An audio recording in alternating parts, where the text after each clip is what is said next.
Himmel-Hackelsackel, das ist das neue Sackelzement. Hab jetzt gerade beschlossen. So, schauen wir mal, was da los ist. Geht da was? Ob YouTube geht, habe ich gefragt. Mir habe ich Dullacken über dem Augen. Weiß ich nicht. Ich glaube, es geht was. Ich glaube, es geht was! Wo ist denn die Tröte, Alter? Nix findet der. Ein Hammer habe ich. Hammer ist die neue Tröte. Hammer. Habe die Hammer. Oh Gott, Alter. So, Moment. YouTube geht auch. Schmidi! Auf eine gute Nachzahlung. Merci dir. Habe! Übrigens, 1 Biergeld. Wir haben uns das letzte Mal erst vor einer Woche gesehen, Alter. Wir haben schon gedacht, wie ist Streaming gleich wieder gegangen? Keine Ahnung, Alter. Keine Ahnung. Heute auch miteinander übrigens zu Bier. Es hat ja unfassbar lang gedauert. Austrian! Fies, aus Knieacht anscheinend an Eich. Jetzt so. Was bleibt im Vorra US Anziges in der Hocken befördert zum Wien Selbstmord? Was nochmal? Was bleibt dem Pfarrer als einziges, in der Hocken befördert zu werden? Selbstmord. Ja, aber mit Selbstmord fährt man doch direkt in die Hölle, oder? Nicht? Austrian! Schluss jetzt! Merci dir! Aus! Pfui! Zum Austrian sage ich schon nichts mehr! Zu dem sage ich jetzt dann, der darf das! Was? Dein Ziel der Reise ist das Weinregal. Klorollen sind rund. Das ist einmal eine Woche nicht da. Und es hat sich einfach nichts geändert. Bratenfett, Sepp, merci dir. So, jetzt kriegst du mir erstmal einen Haufen ein. Dann erzähl ich mal kurz, was am Wochenende los war.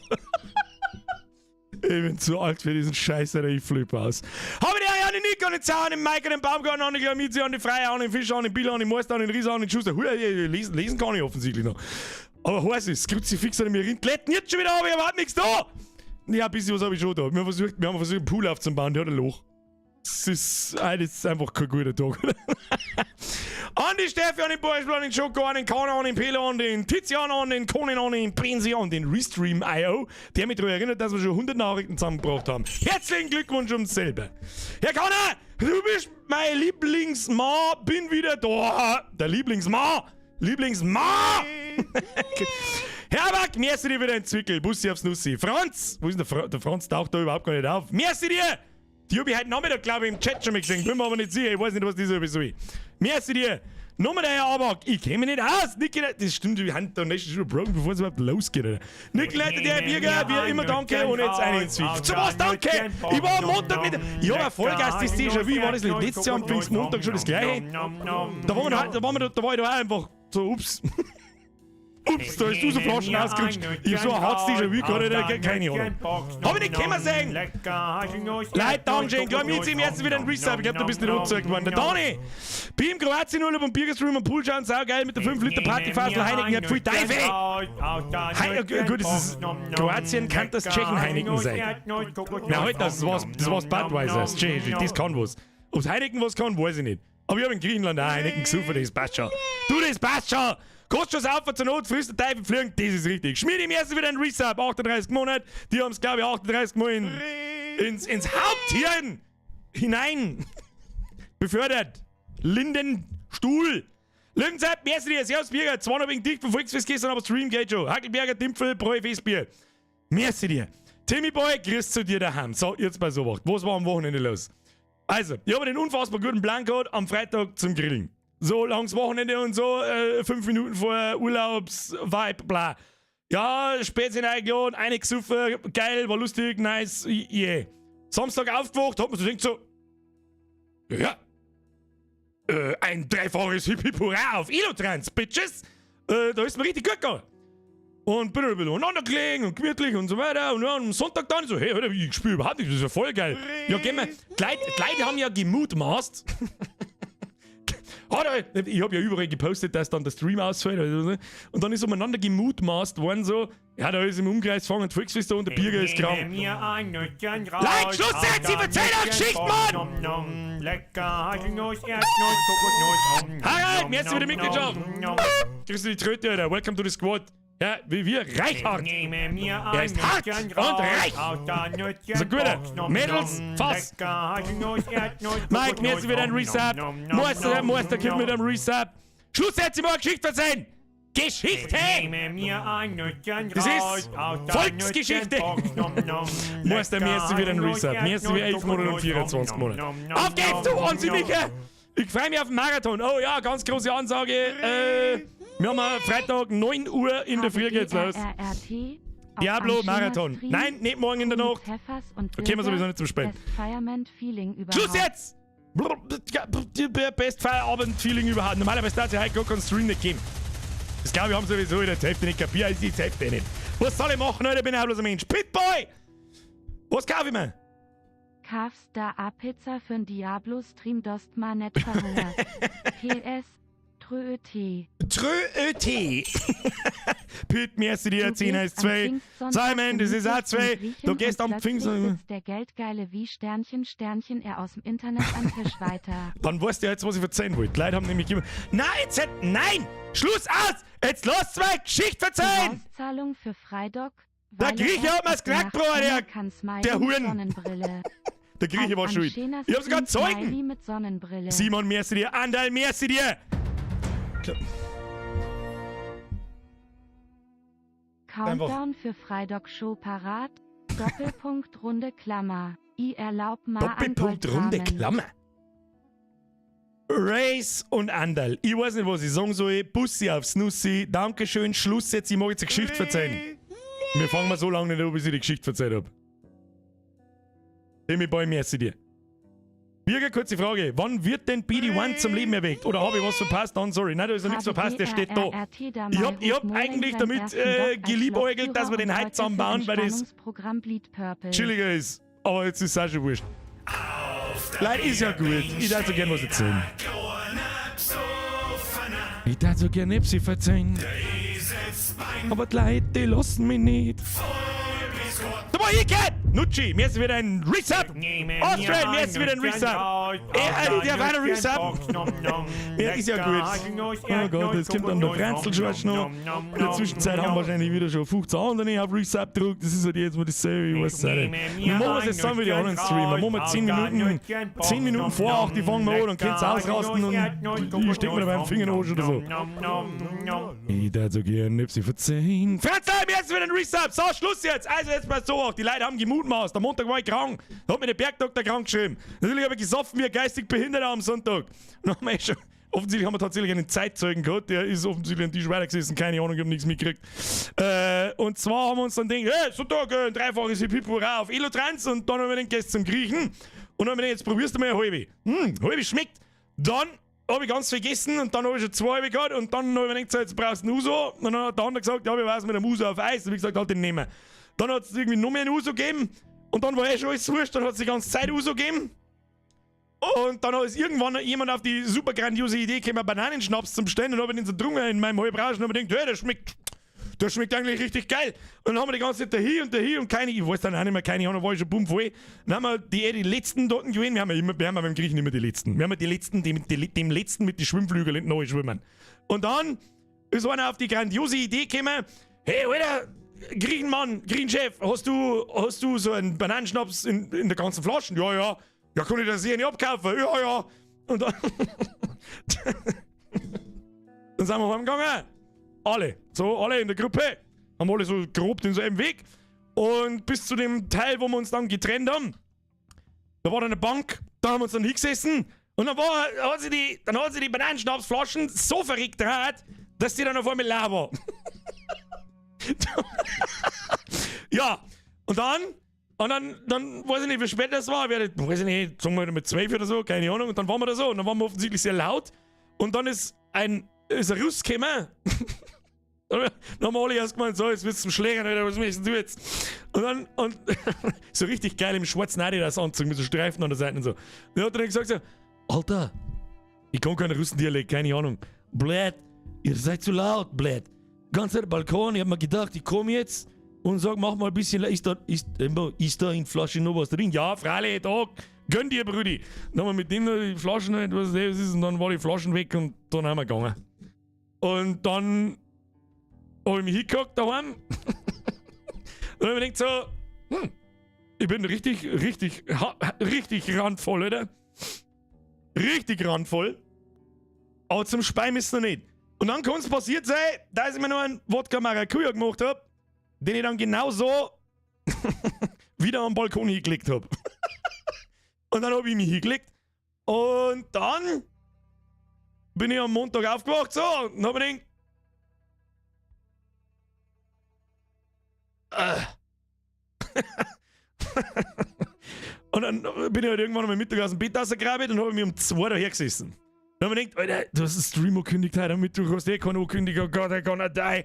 Ja, das musst du irgendwie durchziehen, dann frisst du dir Hände voll Dikluminac oder so, wie die Scheiße heißt. Dann sitzt ich so da, hab versucht, irgendwas so halbscheirig für die Arbeit zu machen, umeinander programmiert, bla. Schau in den Monitor an und denke so, das kannst du voll vergessen. Bin aufgestanden, hab nochmal ein halbes Ilotrans eingehondelt, hab mich wieder ins Bett eingelegt. Eine Stunde geschlafen, aufgewacht, um 4 Uhr, nochmal probiert. Hergesessen so, okay, es ist besser. Aber es ist immer noch nicht so gut. Dann habe ich mich wieder hingelegt und dasselbe Spielchen nochmal bis um 6 Uhr. Und um 6 Uhr habe ich mich dann dazu entschlossen, Alter. Kannst du vergessen, Alter. Und dann habe ich mich krank geschrieben. Dann hat mich der Bergdoktor krank geschrieben und dann war ich halt nicht da. Passiert irgendwie jeden Pfingstmontag sein. In Italien und gleich am ersten Tag um 1:30 Uhr ist unser Nachbar in unser gekommen und hat so, was? Hals-Maul, ich hab Kinder. Nochmal. Ich war mit Freunden am Wien in Italien und gleich am ersten Tag um 1:30 Uhr ist unser Nachbar in unser Zimmer halt wahrscheinlich gekommen oder Terrasse gekommen und hat gesagt, halt's Maul, ich hab Kinder. Ich hab gesagt, halt's Maul, jetzt ist es vorher überlegt, du Trottel. Was, ja? Weißt du, dann woanders hin von dem Mongo. Also nicht du, er! Ich hoffe, es ist verstanden worden, ich glaube schon. Ich bin ja immer noch... Bertlatz! Wieder ausgeschlafen. Das habe ich gerade in aller Ausführlichkeit erklärt, was da los war. Ich muss nur mit zurücklaufen lassen. Jetzt ist Schluss, Alter. Jetzt ist es noch, jetzt spähen wir irgendwas. Schluss, Hermann! Ihr könnt mir nicht auf so einen Roman schreiben da. Schluss jetzt, Leute. Nachdem ich das Bürgercap-Video gemacht habe... Ach, du warst das mit dem Kappe. So, mir hat's gewundert, ich hätte wieder so ein unterirdisches irgendwas... so ein unterirdisches irgendwas Video erwartet. War aber gut gemacht. Muss ich dir lassen. Habe ich gemerkt, YouTuber werde ich nicht. Ich verstehe jetzt, wie lange man für sowas braucht, mit dem, was du da immer fabrizierst. Hoff, mein schlechter Content mit G hat dir ein bisschen gefallen. Habe ich ja gerade gesagt. Ja, aber das ist schön, dass man das am eigenen Leib erfährt und vielleicht hat man dann ein bisschen ein Verständnis dafür, wenn ich nach dem 100. Video sage, ich hab keinen Bock mehr, ständig denselben Scheiß zu machen. Aber hey, am Sonntag ist ein Video, können wir über Grillen. Auf das habe ich Bock gehabt. Das war aber auch ein bisschen anders. Wer hat's gesehen? Hando? Hat man also ein bisschen gesagt, so, okay, der Kanal ist videotechnisch noch nicht komplett im Arsch. Das ist gut. Hat jetzt, ja, 16.500 Aufrufe, bewegt sich so im Mittelfeld, was einigermaßen normal ist in den letzten Videos. Gut, da hat es nicht viel gegeben, aber ist ja wurscht. Bin ich schon zufrieden, passt, okay, Kanal ist noch nicht tot. Nächste Video dann im November. Hier ist Greenscreen kaputt. Nein, was ist da der Greenscreen kaputt? Das ist mein Tischkanten, wie geht denn das? Wie ist denn das wieder hergegangen? Müssen wir so mal. So, haben wir Monitor draht, fertig. Hand! Freilich da, Hand! Hab's gesehen, muss noch Mickey Mouse und Superman-Schüsseln besorgen, sonst geht's nachkochen nicht. Das ist richtig, das ist eines der wichtigsten Details. Sonst war es Krampf gewesen. Ja, Fackelknackerl, Handy Guten. Ist im Prinzip ein kleines Remake von How to Fleischbatzen. Das haben nicht viel gespannt, glaube ich. Aber ein paar. Und generell ein bisschen anders. Halt normal aufgenommen, mit hereinfliegenden Texten und Bildern. Und ein bisschen kürzer, nicht jeden Scheiß 5-mal erklärt und so, aber den gehst du mal ein wenig mit der Zeit. Die Aufmerksamkeitsspanne der Leute war früher da, jetzt ist da. So, irgendwo in der Leistengegend. Und ja. So, Freunde der Sonne, wir spielen jetzt. Wo haben wir ihn? Da haben wir. Okay, wir spielen halt Project Zomboid. Das letzte Mal war letzten Montag, glaube ich. Da haben wir ein paar Mal nachgespissen worden und dann haben wir uns verwandelt. Boah, leck, ich hab mir Vampire Survivors wieder Oberklonung gespielt. Vampire Survivors ist das beste Game ever. Kennt das jemand? Das kann man eigentlich auch mit 2 Stunden spielen. Da wirst du richtig geil geistig behindert. Aber wir spielen mal ab Freitag genug. Da kannst du mal geben. Was ist denn jetzt wieder? Ruckelt jetzt, weil wir Zomboid starten oder was? Ich bin besoffen. Mach schon mal diesen hier. Da! Wie Sie sehen, sehen Sie nichts. Warum sehen Sie nichts? Ich weiß das nicht. Jetzt sehen Sie was. Schönen Grüße. Ich hoffe, wir haben heute unsere Backseat-Gamer dabei, weil ich check halt gar nichts. Das soll ja, was ist. Der Inproxy schreibt, ja, ist eigentlich dasselbe wie 3 zu 1 Rips, nur eine Knochen, wie du schon sagtest. Wenn ich wenigstens passt die auf. Ich hab's ja hinten noch schnell korrigiert, falls irgendjemand das ganze Video denkt hat, das ist ja wie 3 zu 1 Rips, was redet er denn? Ich hab mir die ganze Zeit schon gedacht, was werden passieren, lass mal die Knochen weg. Aber, ja, muss ich kurz anfügen, wenn wir gerade so beieinander sitzen, ne? Klar, Mieze, wer ist wieder Züge? Was hat deine Holde zu deinem Zustand gesagt? Meinst du, dir besser gegangen ist, oder was? Meinst du, dass die am Freitag nicht mitgesoffen hat? Die war die veranstaltungsvollste gute Frau. Und was soll ich jetzt da sagen dazu? Klar, Mieze, Dankeschön dir. Freiwilligen, die hab ich übersehen. Ein halber Rausch ist eine Geldverschwendung, das ist richtig. Da feit's aber auch am Willen. Da feit's am Willen. So, jetzt nochmal. Was der Unterschied ist zwischen die Rips und normale Fackelknackerl. Also, das Fleisch ist fast dasselbe, hat fast dieselbe Faserigkeit, etc., etc. Aber, wenn's in dem Grill so heiß wird, dann horzen sie die Knochen so krass auf. Ich meine, das wird ja jeder schon, wer schon welche gemacht hat, der wird wissen, du kannst alles in den Zähnen nehmen, bloß die scheiß Knochen nicht. Dass die im Prinzip von innen ein wenig außer. Wie soll ich sagen? Von innen ein wenig außer. Von innen außer heiß machen. Und dadurch werden sie ein bisschen weicher. Aber dafür ein Knackerl ein wenig bissfester und du kannst es da einfach so ins Maul schieben. Kruzifix, wen hab ich schon wieder sehen? Hört sich da nicht mehr auf zum Donaten, wenn ich sage, es jetzt aufhören. Habe tritt! Der Mai hat morgen seinen ersten Tag als Lokführer. Ich mag Battle ins Discord. Und heute dafür ein Spannungsprogramm Bleed Purple, was auch immer Bleed Purple ist. Wahrscheinlich irgendein Emoji, das wieder nicht angezeigt wird. Frau Schrei! Dankeschön! Wen hab ich noch übersehen? Ich weiß nicht, wen ich noch übersehen hab. Ein Franzl, Bratenfettsepp, Bertelhans. Ja, was alter Mann, Rausch wieder ausgeschlafen. Nein! Hermann Charlie! Nachdem haben wir auch schon gehört, wen habe ich übersehen? Flo! Servus, großer Grillmeister. Kurze Frage zum Magic. Oh, ja, das ist eine gute Frage, wenn wir schon gerade dabei sind. Kurze Frage zum Magic Dust, weil es da so viele Hersteller gibt. Hast du da einen Favoriten? Beste Grüße aus Watschda in Viechtach. Sagt man in Viechtach, Watschda zu Viechtach? Ich weiß nicht, egal.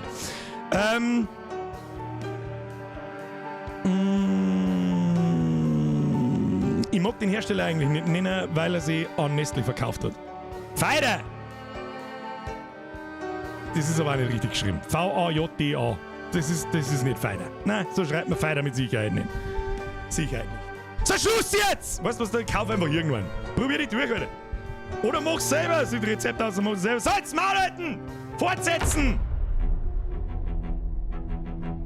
That escalated quickly. Bricht mir Fettster aus. Fader. Wie schreibt ihr Fader? Ist ihr behindert? Schreibt ihr Felder dann auch mit J? Ist ihr besoffen? Was ist mit euch?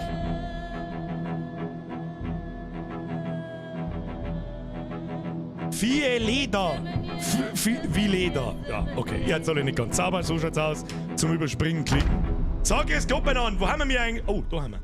Drück Pause. Nein, Pause! Wo drückt man auf Pause? Spiel pausiert. Oh Gott im Himmel, wir haben irgendeine Langzeit oder der Teufel schauen so. Okay, jetzt kommt alles wieder zurück. Alan! No, du hast. Steve! So. Schaust aus wie der Mozart. Ich weiß nicht, wie der Mozart ausschaut, aber wie Langzeit oder der Teufel. Es ist. Wir haben ein Feuer. Jetzt weiß ich wieder, wir haben einen Feuerwehrmann. Wir haben einen Feuerwehrmann und wir haben wieder in derselben Welt gespawnt. Also ich brauche jetzt eigentlich Backseat-Gamer natürlich, um herauszufinden, wo wir waren. Wir haben eine kleine Minimap. Wir können da mal. Ach, die ist ja schon aufdeckt, oder was? Jetzt warte mal. Wieso kann ich. Was? Map!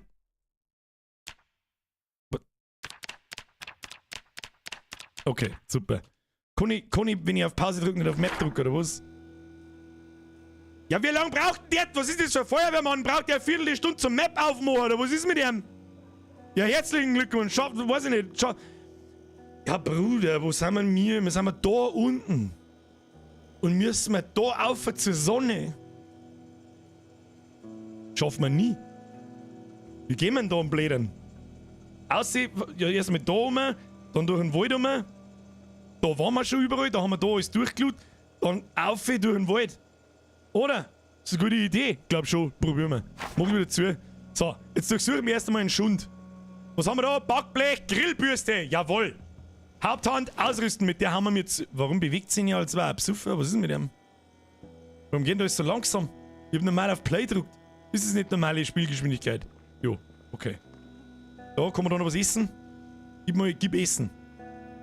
frisch gekochter Eintopf. Den nehmen wir mit. So, wenn wir irgendwas vom letzten Mal gelernt haben, dann, dass wir uns nicht einmal hauen lassen werden.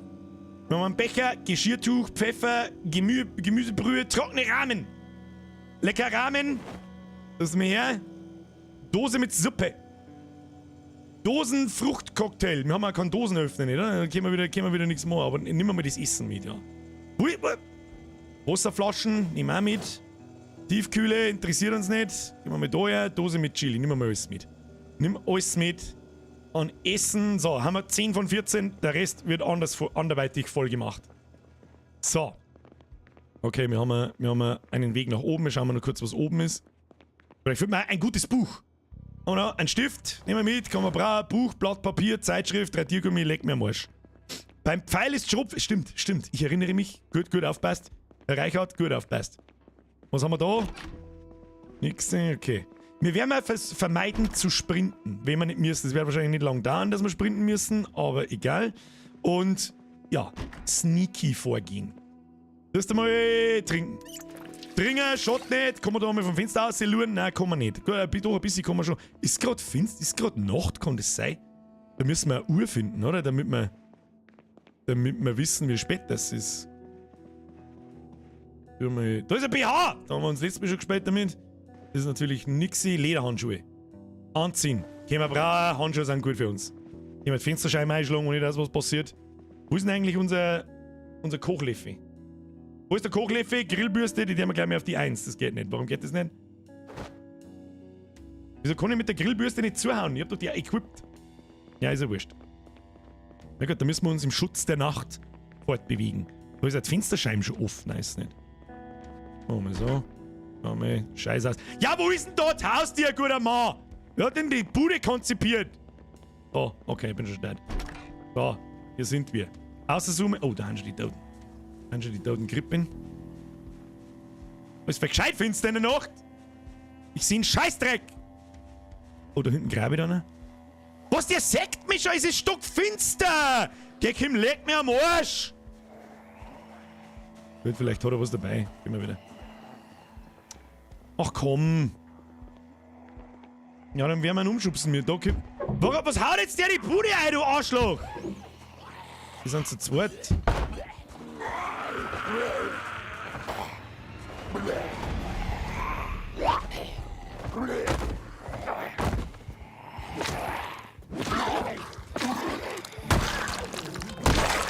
Okay. Loot. Goldring, Unterhose, BH, Karte von Louisville. Keine Ahnung, wie man es ausspricht. Ist mir wurscht. Haben wir schon was?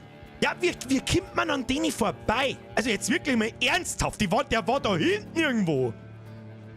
Was ist mit dem? Wie soll ich denn da vorbeikommen, ohne dass mir etwas sagt? Wir schleichen uns jetzt probieren wir es einmal. Jetzt passen wir auf.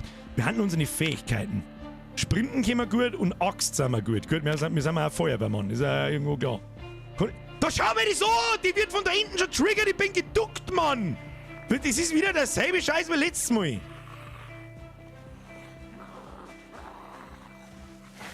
Du bist lustig.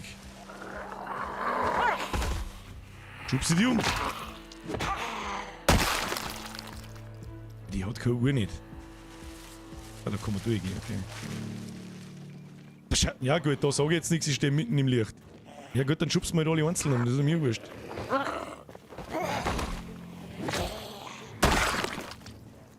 Wir haben alle nix. Ja, oh, der hat eine Schutzwesten, hä? Hat der Schutzwesten? Oh, das wird jetzt wieder interessanter. Ja, das kannst du vergessen.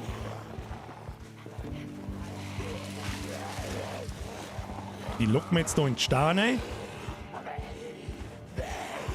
Bist du mit da in die Steine? Ja. Dann laufen wir einfach mit der Straße auf. Wir müssen ein bisschen Meter machen. Gehen wir da oben. Der Klick ist da nicht so viel.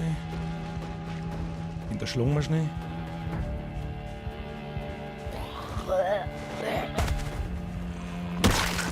Okay. Uhr. Digitale Uhr, sehr gut. Ja, jetzt kommt der Rest da. Ich nehme mir Ein Nütchenkraut! aus der Nütchenbox, nom nom. Lecker, Taschen! Nicht das Tor anbringen, nein!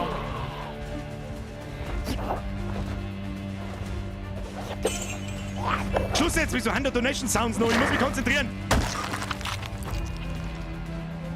Nimm die Taschen. Okay, wir gehen. Leute, Dankeschön. Prinzi, merci für deinen Zwickel. Dragon, merci für deinen Zwickel. Aber tritt da was zusammen. Noch nicht.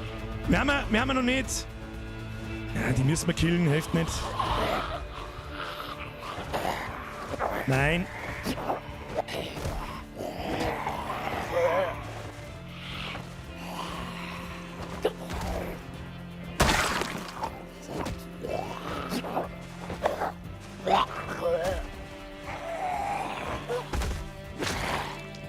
Konzentration. Konzentration. Gibt die da unten oder her? Haben die irgendwas, was mir weiterhilft im Leben? Nein, da hat aber keiner was. Warum hat denn da aber keiner was? So, Grutzi, fix, wir haben schon wieder total... Aufgestiegen, steigt da in dein Gesicht ein, Fresse auf den Bordstein, bla bla bla bla, weißt du sie. So, Leute, Alert Sounds. Alert Sounds aus, habe ich vergessen, Entschuldigung. Bin nur ein bisschen, weißt du sie. So, da wird jetzt wieder, ja, einer nach dem anderen. Was ist mit ihm? Ja, lauf gegen die Laterne, der Trottel. Okay, sehr schön. Sehr gut, hast du irgendwas dabei? Nein. Mal mit dem Rundumblick. Seit wann finden die alle so schön? Sehr schön. So, jetzt duck die mal. Schauen wir mal. Hier da oben sind ein paar. Cotman Medical. Da gehen wir rein. Da gehen wir rein.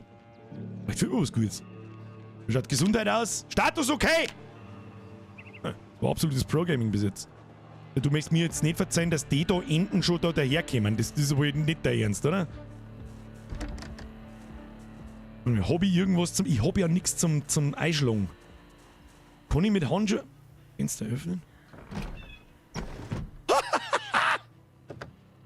Okay.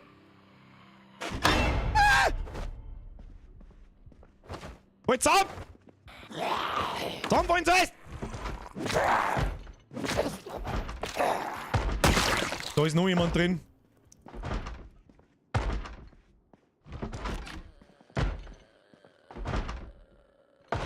Da ist noch einer drin.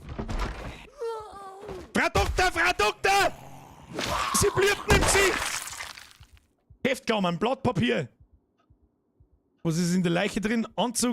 Anzugkittel. Oh, der Arztkittel, der steht uns. Wieso ist jetzt der nicht angezogen? Arztkittel anziehen. Warte, jetzt weg. Anziehen. Ah, da schauen wir gut aus. Schauen so. Perfection. Was haben wir da? Radio, Wortsuche-Magazin. Oh, Kippen. Kippen gehen wir brauchen. Rauchershot überhaupt nicht. Literaturlehre. Gibt es jetzt da nicht mehr in dem super tollen Medical Center als den Scheiß da, oder was? Das ist ein Witz, ey. Ich hab irgendwie das Gefühl, da waren wir schon mal drin. Letztes Jahr, kann das sein? Den da machen wir mal aus. Ausschalten. Ausschalten. Was haben wir da? Dosen, gepökelten Rindfleisch. Nehmen wir mit. Können wir gleich wieder überladen. Dosenöffner! Nehmen wir mit. Nein, nicht beide. Einen nehmen wir bloß mit. Wir können da bloß einen nehmen. Eines nehmen, okay. So, was haben wir da noch? Trinken wir mal was. Ne, du sollst was trinken! Trinken. Sehr schön. Dann werden wir mal abbauen. Waschen. Kleidung waschen. Zombie-Letten waschen. Du hast da... Oh, ich habe Taschen, das stimmt. Oh, ich habe Taschen. Erzählig. Primär, sekundär ausrüsten. Erst haben wir uns Waschi. Waschi. Ah, wir haben schon Feststabile dabei wie letztes Mal. Sag ich schon. So, in die Umhängetasche. Haben wir mit die Umhängetasche jetzt dran oder nicht? Nein, ihr tut immer noch waschen. Müssen wir waschen. Hilft nicht. Das hilft nicht. Rauchen schadet nur der Leber und Saufen der Lunge. Das ist richtig. Wie wir so nicht wissen, inhalieren wir mir einen Schnaps. Und Zigaretten spritzen wir uns. Ab sofort. So, Geduld. Es ist 7:40 Uhr, jetzt wird es dann langsam hell. Ein paar Meter haben wir schon gemacht. Auf der Minimap sieht man es da ganz winzige Runden, wenn wir von da nach da kommen. Wir müssen aber noch, haben wir noch einen sehr weiten Weg vor uns. Wenn wir mal wenigstens irgendwie... Oh, was haben wir da? Recht schwer beladen. Ein bisschen zu viel Gewicht. Ja, das ist aber nicht schlimm. Das kriegen wir schon. Was ist das für ein Symbol? Das schaut aber aus, als war das Hirn kaputt. Da waren Streichhölzer im Schreibtisch der Klinik. Das ist eigentlich ein guter Punkt. Guter Punkt. Bist du deppert? Die Zeit übersehen, aber drückt ja Pointify, aber gerade noch. Gerade noch! Senioritas. Man kann doch da mal ein bisschen beschleunigen, oder? Kann man da nicht einmal... Haben wir schon. So. Wunderschön, schauen wir gut aus. Dann nehmen wir mal trinken. Trinken schaut nie. Tasche. Kommen wir das jetzt? Wir kommen ein Topf in die Tasche. Jawohl. Wasserflasche in die Tasche. Den ganzen Dosenscheiß, den ganzen schweren Dosenmist, eine damit, eine in die Tasche, eine in die Tasche. Am Inventarsystem, es gibt mit Sicherheit ein Mod, oder, wo das Inventarsystem ein bisschen schöner ist, weil das ist wirklich, eigentlich ist schon ein bisschen deppert. So, Dosenöffner dazu, damit alles da ist, was digitale Dingsbums fallen lassen, Stift, trockene Rahmennudeln, die können wir so fressen, passt schon. Was haben wir da drin? Frischer Brokkoli, weißt du was? Den fressen wir. Brokkoli hat noch nie geschaut. Der hat einfach noch nie geschaut. Und eine frische Orangen backeln wir uns noch in die Tasche. Ab in die Tasche und Zwiebeln auch, einfach weil wir gerade schon mit da haben. Lieber fressen wir Zwiebeln so. Schauen wir mal, was da noch drin ist. Blatt Papier, Stift, Kugelschreiber, können wir alles nicht brauchen. Wortsuche wir. Erste Hilfe Band 2. Den nehmen wir auch mit. Da kann man was lernen, glaube ich. Also da kriegt man dann sprichwörtlich Skills in erste Hilfe. Schauen wir mal dort. Oh, Desinfektionsmittel. Schlaftabletten. Da, ja, lauter geiler Scheiß drin. Bruder! Da wird so hinterher befahren. Bandagen! Da haben wir schon. Quietschente. Quietschente ist wichtig. Halt dein Maul, Quietschente muss mit. Das Scheißpapier ist auch wichtig. Haben wir? Erste Hilfe Band 2. Brauchen wir wahrscheinlich halt für Skill Level 1 brauchen wir jetzt. Weißt du schon. Wieso ist denn die Musik schon wieder so traurig? Verstehe ich nicht. So, ich schau aus wie der Berg. Wir haben jetzt sprichwörtlich der Bergdoktor mit, weiß ich nicht, am Adler hinten auf dem Arztkittel. Bin mir nicht sicher. So, Streichhölzer nehmen wir mit. Wo waren die? Die waren unten da irgendwo, gell? Streichhölzer, sehr gut. Nehmen wir mit, backelt wir ein. Und dann spazieren wir einfach zuvor der Tür wieder aussehen. Grüß Gott beieinander. So, oh nein, da gehen wir nicht. Da drehen wir gleich wieder um. Jetzt ducken wir uns einmal und schauen wir mal. Oh ja, da können wir, oh ja, bis ins nächste Gebäude kommen. Da haben wir einen. Ich möchte gerne mal, das ist nicht gut. Kann man da drüber steigen? Kann man da drüber steigen über den hohen Zaun? Wahrscheinlich nicht, gell? Und wenn ich da drüber steige und hinterm Haus abbaue, dann holt man da wieder mit. Ja, probieren wir es einmal. Oh. Jetzt hat er Taschentuch liegen lassen! Kann man sich den nicht umhängen? Was ist mit dir? Mit den Händen graben. Was? Nehmen, Bin ich wieder saumäßig beladen. Haben wir die jetzt wieder gesehen, oder? Nein, haben sie nicht. Jetzt da ganz schnell hinter mich. Dann verstecke ich mich wieder. Brauch was zum Zuhauen. Immer schön schleichen. Andi Bauer, was spielst du? Hat mir gesagt. Dann schaust du mal, was ich für einen Titel eingegeben habe. Project Zomboid. So, da können wir durchgehen. Da schaut es nicht so zombie-verseucht aus, muss ich sagen. Mit E kann man übrigens walten. Schauen wir mal Rundumblick. Das irritiert mich ein wenig, dass du jetzt hinter mich schirmen, damit ich da rechts was sehe. Oh, das ist nicht gut. Das da ist nicht gut. Da gehen wir hinten außen rundum, das sagt ich. Dann gehen wir da hinter mich. Ja, müssen wir schon ein paar Meter machen. Müssen wir ein paar Meter machen, bitte. Da drin bzzzt ein Fernseher, das kann auch Zombies attracten, habe ich gehört. Isometrischer Landwirtschaftssimulator ohne Find. Okay, wir haben verschissen. Die Zombies da umgefallen, dabei geht weiter und da. Wir müssen zweimal umgefallen und wir machen jetzt so. Dann schauen wir mal, ob wir uns verpissen können. Probieren wir jetzt einfach mal. Ja. Okay. Schauen wir mal, ob der eine Baum gelangt, um die Line of Sight zu brechen.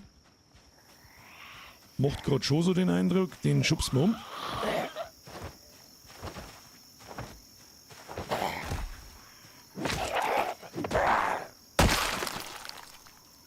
Kugelsichere Weste. Ja, Bruder. Und jetzt reißen wir da in den Wald ein und versuchen wir die Sichtlinie zu unterbrechen. Vielleicht bleiben sie dann weg. Oh shit. Gehen wir wieder da rein. Wieder. Chill. Okay, und wieder Schleier. Da ist Polizeikarren. Erste Hilfe ist einer der schlechtesten Skills in dem Game und ich würde die Tasche auf dem Rücken tragen. Jetzt, wenn mir noch jemand sagt, wie ich die Tasche auf dem Rücken... Da ist der Zombie-Sepp drin. Wir tun das. Wie ver... Okay. Ich halte mein Maul. Entschuldigung, Rechtsklick auf dem Rücken tragen. Bin schon stark. Entschuldigung, das war schon so. Haben wir die schon gesehen? Ja. So, wir laufen mal weiter. Und hoffen wir, dass da nicht allzu viel los ist. Straight durch den Wald. Haben wir schon... Ja, wir haben jetzt schon einiges... Oh, da ist auch noch eine drin. Okay. Oh, uns ist unangenehm heiß. Ja, nicht sprinten. Haben uns die jetzt da oben auch schon gesehen, ne? Gehen wir jetzt da durch den Wald, in der Hoffnung, da sieht uns keiner. In der Hoffnung, auf der anderen Seite nicht wieder 15. Aber passt schon. Und nur die Ruhe. Nur die Ruhe, wir verpissen uns da einfach heimlich still und leise. Heimlich still und leise weg hier.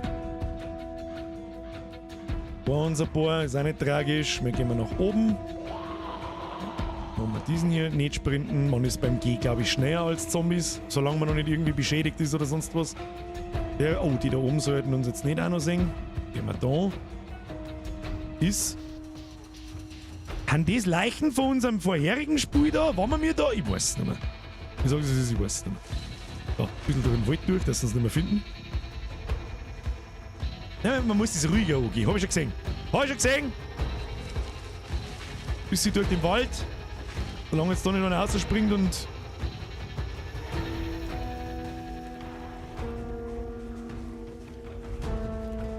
Oh shit. Ja, jetzt können wir halt... ja. Dann verbarrikadier die. So.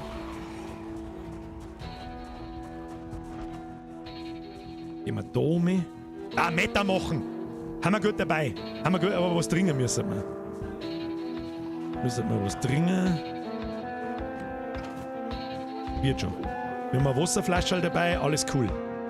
Oh, doch nicht alles cool. Aber Musik. Music is getting intense!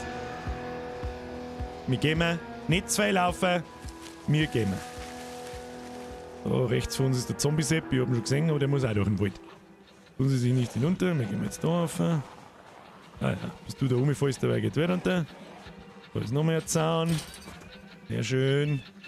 Nur die Ruhe, ich weiß genau, wo wir hinwollen. So unfassbar weit haben wir nicht mehr. Schaut's auf die Minimap, man kann die Sonne schon sehen. Ich kann die Sonne sehen. Wie gehen wir jetzt da? Oh shit. Oh shit. Oh shit. Oh shit. Oh shit. Oh shit. Die werden nicht zwangsweise die sehen. Oh, da unten sind auch welche.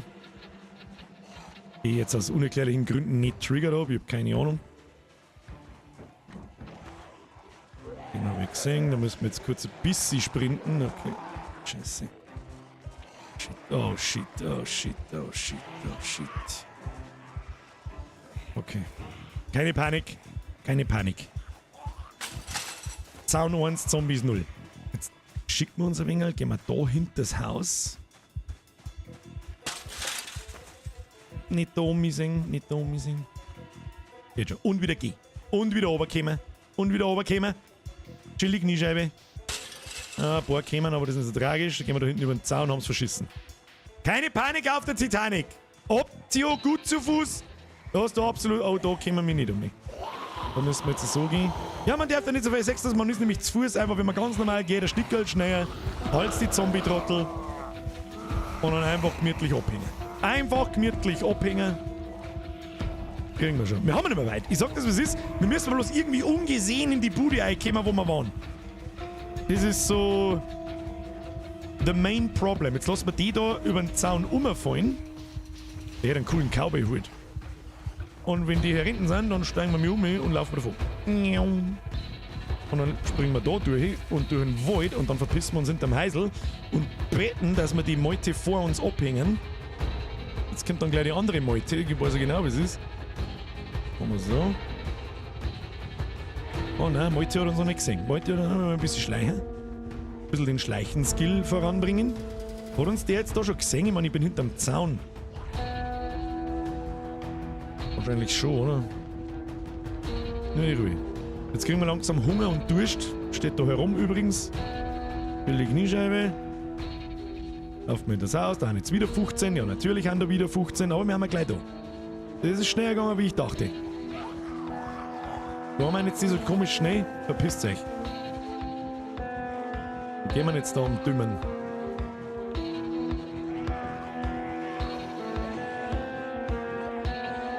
Weiß ich nicht, wie triggert man die? Da haben wir mir die letzte Mal. Walleck, da ist ein Flamongo! Kann man den mitnehmen? Flamongo! Ich will den Flamongo! Okay, das ist jetzt vielleicht ein schlechter Zeitpunkt. Oh shit, jetzt werden es aber viel. Und das da oben auch viel. Da laufen wir jetzt an dem Haus unten rum vorbei. Sagt der ich, falls wir die triggern. Gehen wir da.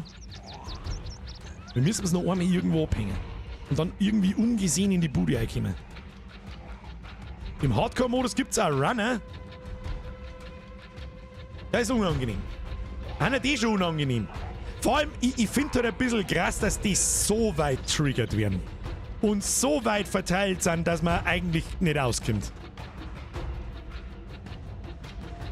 Muss man halt dann einen halbwegs schlauen Laufweg machen da.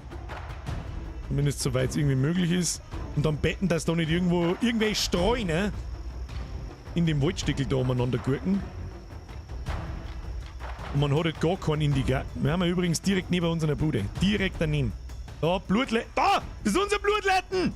Ich kann unser Blutletten sehen! Jetzt muss ich mal schnell schauen, ob da hinter uns nicht... Ja, da kommt da wackelt noch jemand.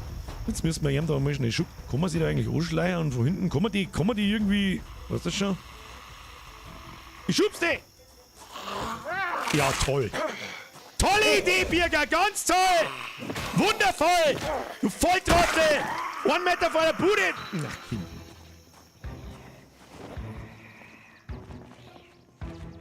Ist das immer automatisch gleich infiziert dann auch, oder müssen wir das bloß sagen? Feuerzeug, sehr gut. Und der hat eine Gabe im Bugel. Okay. So. Oh, shit, Alter. Oh, da ist der Police Officer mit der Shotgun am Knack. Warte, geh weg. Da! Da! Oh, wie der Mann da. Okay, das wird jetzt interessant. Back off. Okay, einen nach dem anderen. Einen nach dem anderen. Wir hätten nicht helfen, oder? Wir müssen was weglocken.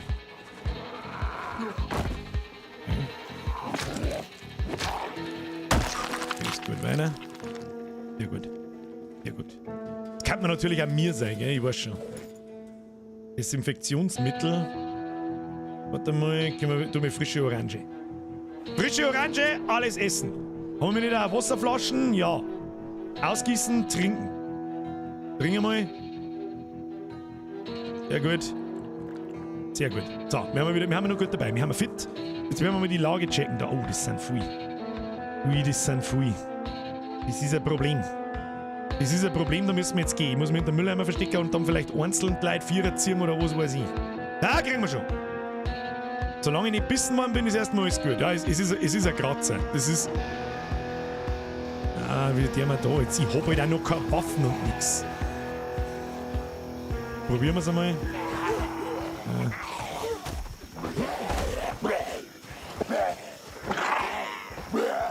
Ja, es sind zwei. Zwei.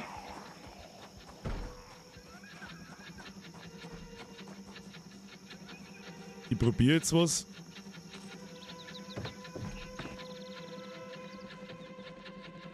Keine Ahnung, ob sie mich gesehen haben oder nicht. Wo haben wir alles hier da? Warte mal. Oh.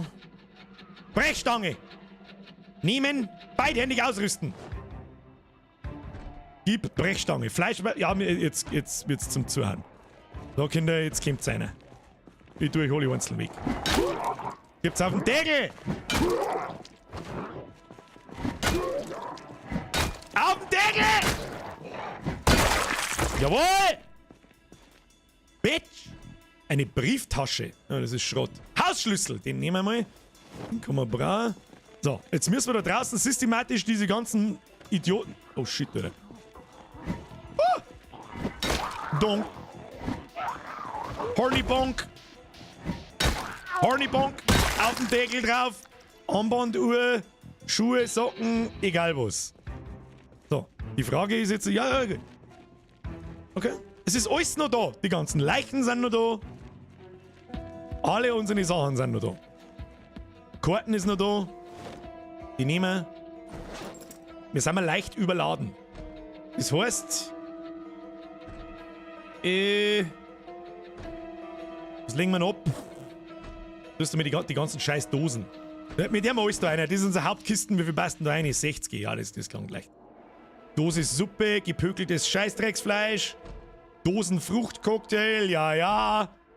Ja, weg damit, alles weg damit. So, wunderbar. Sonst irgendwas. Die Quietscheente, die muss natürlich auch rein.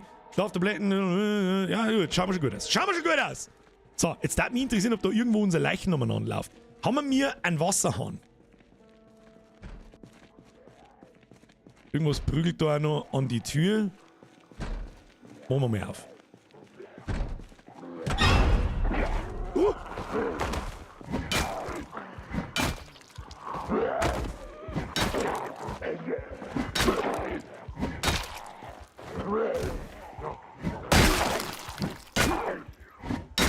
Ich seh nix! Sehr gut! So, dann machen wir wieder zu. Tür abschließen. Sehr gut. Kannst auch die Toilette benutzen. Oh, ja, stimmt, wir haben da einen Wasserhahn. Dann machen wir was trinken. Sehr gut.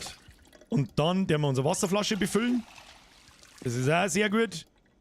Und da hat es schon besser. So, jetzt müssen wir da rundherum alles zombiefrei machen. Können wir da aufmachen? Tür aufschließen. Tür öffnen.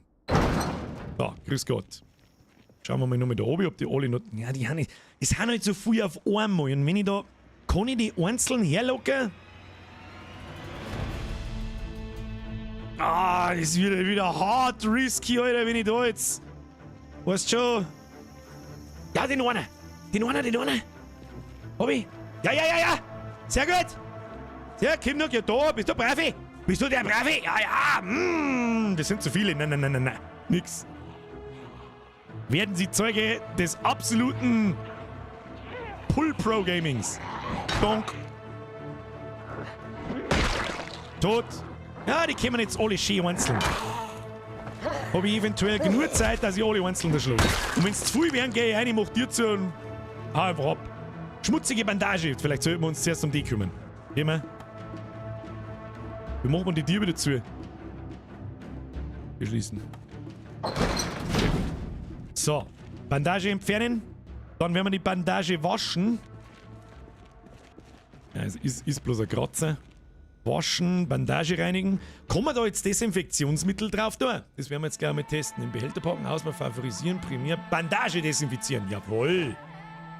Was dann ist das ganze Desinfektionsmittel? Ja, Gott sei Dank, das möchte ich aber hoffen. So, sterile Bandage. Das ist die Premium-Bandage. Herr Wolfrick, die haben übersehen. Danke für den Fünfer.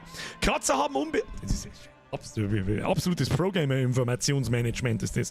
Kratzer haben unbehandelt eine Chance von 5%, dich mit Zombritis zu infizieren. Platzwunde 25% und Bisse immer 100%. Hoffe, das hilft. Das hilft. Merci dir, es hätte nicht 5 Euro kosten müssen. So, gleichzeitig waschen wir mir jetzt mal wieder unser... Ne, das Gewand waschen bringt nichts. Aber trinken kann man mal was. Trinken, schaut nie. Stay hydrated. Hast du meine Donner übersehen? Wie kannst du das wagen? Niemals, Alter. Das ist 4 Minuten heute, 6 genau. Das zählt ab 5 Minuten, zählt alles übersehen. Das hätte ich nicht sagen sollen. So, jetzt gehen wir wieder aus und schauen wir, ob wir noch irgendwelche anderen Trottel triggern können. Schauen wir mal. 2 haben wir schon erwischt. Jetzt, wenn wir da noch 2, 3 einzeln rausziehen können, dann wird's schon. Ja. Brave Mizi. Brave Mizi, da Kim. Brave Mizi. Ja, braver Dude. Immer ein bisschen weiter zurück, nicht dass jetzt ein Doli. Wenn ich den ersten natürlich nicht erwische, dann habe ich schon 2 am Sack und. Donk. Gehen wir so mal. Sehr schön. Donk. Jawohl. Easy. So, die nächste Mieze. Lauter als Mizis. Oh, Militär-Desertstiefel. Ja, das können wir uns neu alles anschauen. In Ruhe. Ja, jetzt können wir uns alle einzeln. Ja, das sieht man schon. Blöd wird 3 Pfund Facki. 3 Pfund Facki dreht. Stirb du Sau. Da gehst her. Donk. Donk. Umschubsen. Donk. Sehr gut. Und schon sind es bloß nur 5 da unten. Da. Ja, du bist ein Guter. Du bist ein Guter. Die anderen Speien, weiß ich nicht. Die Hans gucken im Boden. War das nicht dein Alter? Das ist eine gute Frage. Ich weiß es ehrlich gesagt nicht. Du bleibst länger, hab ich gesagt. Stirb! Bringt das eigentlich was, wenn man da auf den Kopf zielt? Wahrscheinlich eher nicht, oder?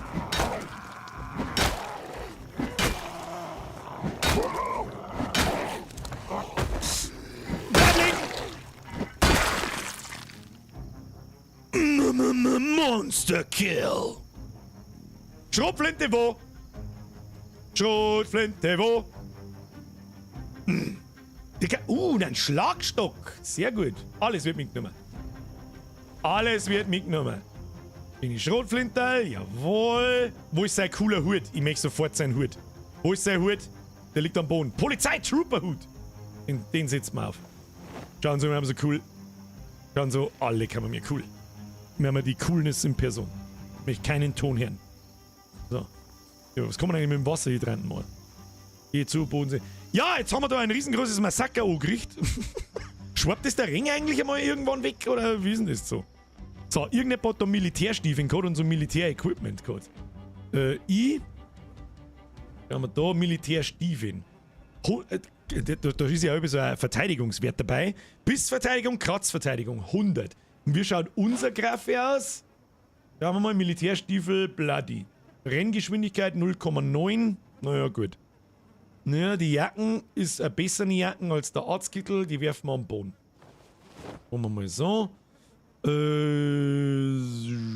Das Barret braucht man nicht. Jacke, Bloody. Fuck you, Bloody! Oh, ein Gürtel? Kann man dann nicht da sagen an Gürtel? Gürtel links, Gürtel rechts. Habe ich jetzt mehrere Gürtel oder nicht? Ah, tatsächlich. Müssen wir wieder am Boden werfen. Na gut. Schauen wir mal. Ich hätte gern die Military Hosen. Die schlechter wird Feuerwehrhosen. Vom Schutz her. Ranger Jacke oder besser nicht? Die nehmen. Die nehmen. Sehr schön. Lederhandschuhe, schmutzig, abgenutzt, braucht alles kalte Sau nicht. Schauen wir schon wieder gut aus. Da draußen fliegen wir an, das gefällt mir gar nicht. So, jetzt gehen wir da rein. Machen wir die Tür zu. Sehr gut, ne? Tür abschließen auch. So. Haben wir schon da? Easy. Wie tut man jetzt eigentlich? Ich hätte jetzt gern Schlagstock, Gewicht 1,5. Merkt man da? Schaden ist so orange. Und was ist bei der Brechstange? Brechstange, Schaden auch so orange. Naja, gut. Brechstange heben wir uns einmal auf. Die Frage ist, was wir jetzt tun. Die Befestigung unseres Lagers ist einmal das Allerwichtigste. Darum werde ich jetzt mal mein ganzes Inventar da ausladen. Was ist da? Schläfrig. Oh, müssen wir unten schlafen. Kann man sich ein Bett bauen? Keine. Karte von Louisville brauchen wir nicht. Kugelsichere Weste, Digitaluhr, Schlagstock weg, Stift weg, Wasserflasche weg, Kippen weg. Brechstangen brauchen wir jetzt auch nicht. Grillbürste weg. Feuerzeug weg. Schrotflinte weg. Stungen, trockenen Dingsbumsnudeln auch nicht. Und merke, nie wieder Dosen in fucking fuck. So, das wird unser Primärkisten da, das habe ich schon gesehen. Frische Zwiebel behalten wir uns. Hausschlüssel, der wir einen Schlüsselbund ohne. Karten lassen wir da, Schlaftabletten brauchen wir nicht. Stale ungekocht, Eintopf. Da kann man eigentlich mal ein bisschen was essen davon. Friss einmal die Hälfte.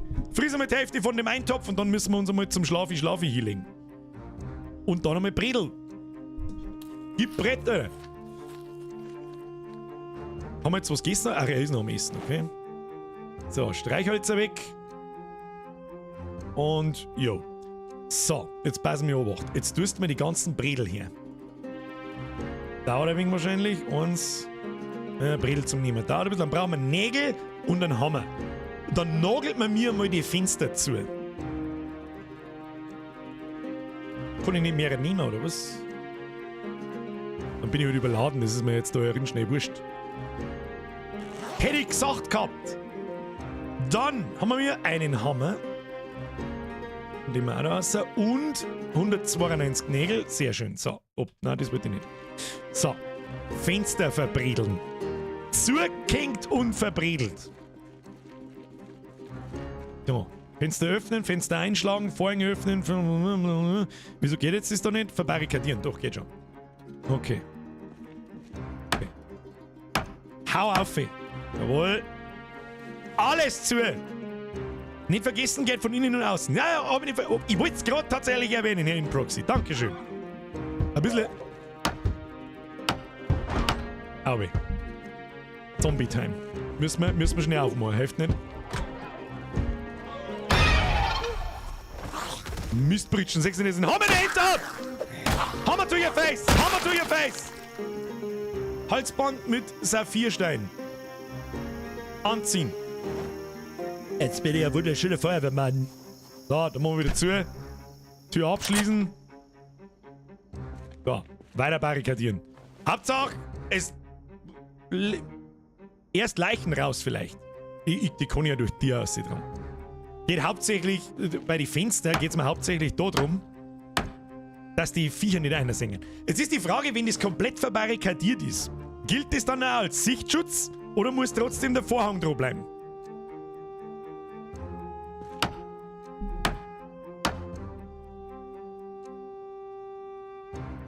Das darf mich interessieren. Leiche nehmen, verbarrikadieren. Mach einen Vorhang auf und schau es dir an. Es stimmt eigentlich das muss ja auch dann von mir die Line of Sight zerstören. Wolfric, wenn's meins im Chat liest, bist schlauer. Wenn du zu viel anhast, wird dir warm. Dann verbrauchst du mehr Wasser zum Trinken und kannst im schlimmsten Fall sogar wegen der Hitze sterben. Ja, aber ein T-Shirt und eine Jacke wäre gerade noch gehen. Man hat ja einen schönen, also mit Merci dir, by the way. Rechts oben hat man ja eine schöne Anzeige, wann der zu warm wird und wann du dich wieder abkühlst. So, jetzt passen wir auf, jetzt gehen wir mal daher. Also mit Vorhang, gib Vorhang. Vorhang entfernen. Ja. Also ich kann nicht ausschauen. Darum geht es mir schwer davon, aber da kann ich halt noch ausschauen bei der Tür. Kann ich da Laken anbringen, Tür öffnen, Tür aufschließen, Laken anbringen. Dann hängen wir natürlich, die Türen zu. Vorhang schließen. Vorhang zuziehen. Jawohl. Ja, kein Sonnenlicht reinlassen. Und da ist jetzt nur eins dort. Jetzt passen wir auf. Vorhang entfernen. Aber da darf ich jetzt sagen, ja, da sagt man schon noch aussehen. Okay. Ja, gut. Hilft eh nicht. Hilft eh nicht. Jetzt, ja, werden uns nichts anderes übrig bleiben, wie die Kisten zu durchsuchen und zu beten, dass da nur irgendwo Holzbredel drin sind. Und das nervt mich. Ich da jetzt gern Kamera dran, dass ich die Kisten alle einzeln anklicken kann. Es geht halt dann da und da sehe ich nicht so wirklich, was ich schon habe und was ich noch nicht habe. Und wenn ich jetzt einen Meter weitergehe, dann kenne ich mir halt gar keinen Stecker mehr aus da. Haben wir das da? Da komme ich nicht hinter. Holz haben wir, Luftpumpe haben wir. Das ist eh so krass, da ist so viel Zeug drin. Also ein Werkzeug geht so schnell nicht aus. Und Material wissen wir... Oh, Brett. Wir brauchen ein Brett. Brett nehmen, Schachtel mit... Oh, und Nägel nehmen wir auch gleich mit. Schachtel mit Nägel nehmen wir auch gleich mit. Schön, Sack mit Gips. War wohl nix. Noch ein Brett. Noch Nägel und Bredel. Alles sehr mit dem Schund. Das macht's mal... Komm, eine Kamera dran. Kann man die Kisten nicht zerlegen? Zeug zerlegen für Material. Geht das? Das werden wir gleich mal... Außerdem kriegt man Skill, oder? Warte mal. Machen wir so, Rechtsklick, abbauen, Kiste. Was braucht man noch? Gartensäge, Säge enthält Gegenstände. Aber man muss zuerst Lahrhammer und dann Name, Fähigkeit, Tischlerei. Ja gut, dann haben wir da drin, da kann man ja skillen, bis man behindert wird. Jetzt nageln wir erst einmal zu. Verbarrikadieren. Gleichzeitig schauen wir mal in die Fähigkeiten hinein, was da so passiert. Was ist denn da? Ach, das ist der Schutz, okay. Fähigkeiten... Wo haben wir ihn? Leichtfüßig, Schleichen und ein bisschen Tischlerei. Ja, da ist nicht viel gegangen. Verbarrikadieren. Wie viel haben wir da? 4,5. Und jetzt haben wir, was kriegt man? 0,25 pro Bredel, das wir da ohne Dive. Okay, 1. Kann man jetzt noch ausschauen? Okay, ab 3 Bredel kann man offensichtlich nicht mehr durchschauen. Naja gut, trotzdem bauen wir es ganz zu. Schauen wir weiter. Schauen wir weiter. Was ist da los? Luis! Wann kommen noch der Speziwirtschaft Bierkrug wieder? Luis, ich verstehe die Frage nicht. Was für Spezienwirtschaft Bierkrug? Ich bin verwirrt. Meinst du bei mir im Shop? Gute Frage, weiß ich nicht. Falls um den geht. Schweißermaske, ich muss jetzt was anderes sagen. Mir ist wieder ein Zwickel. Luis, Schluss, aus. Pfui. Luis schreibt, yo. Kann ich da nicht sagen. Ein Beil. Das hat mehr Schaden als die anderen. Sehr gut. Sack mit Zement. Und dann ist auch noch die Frage, jetzt pass mir auf.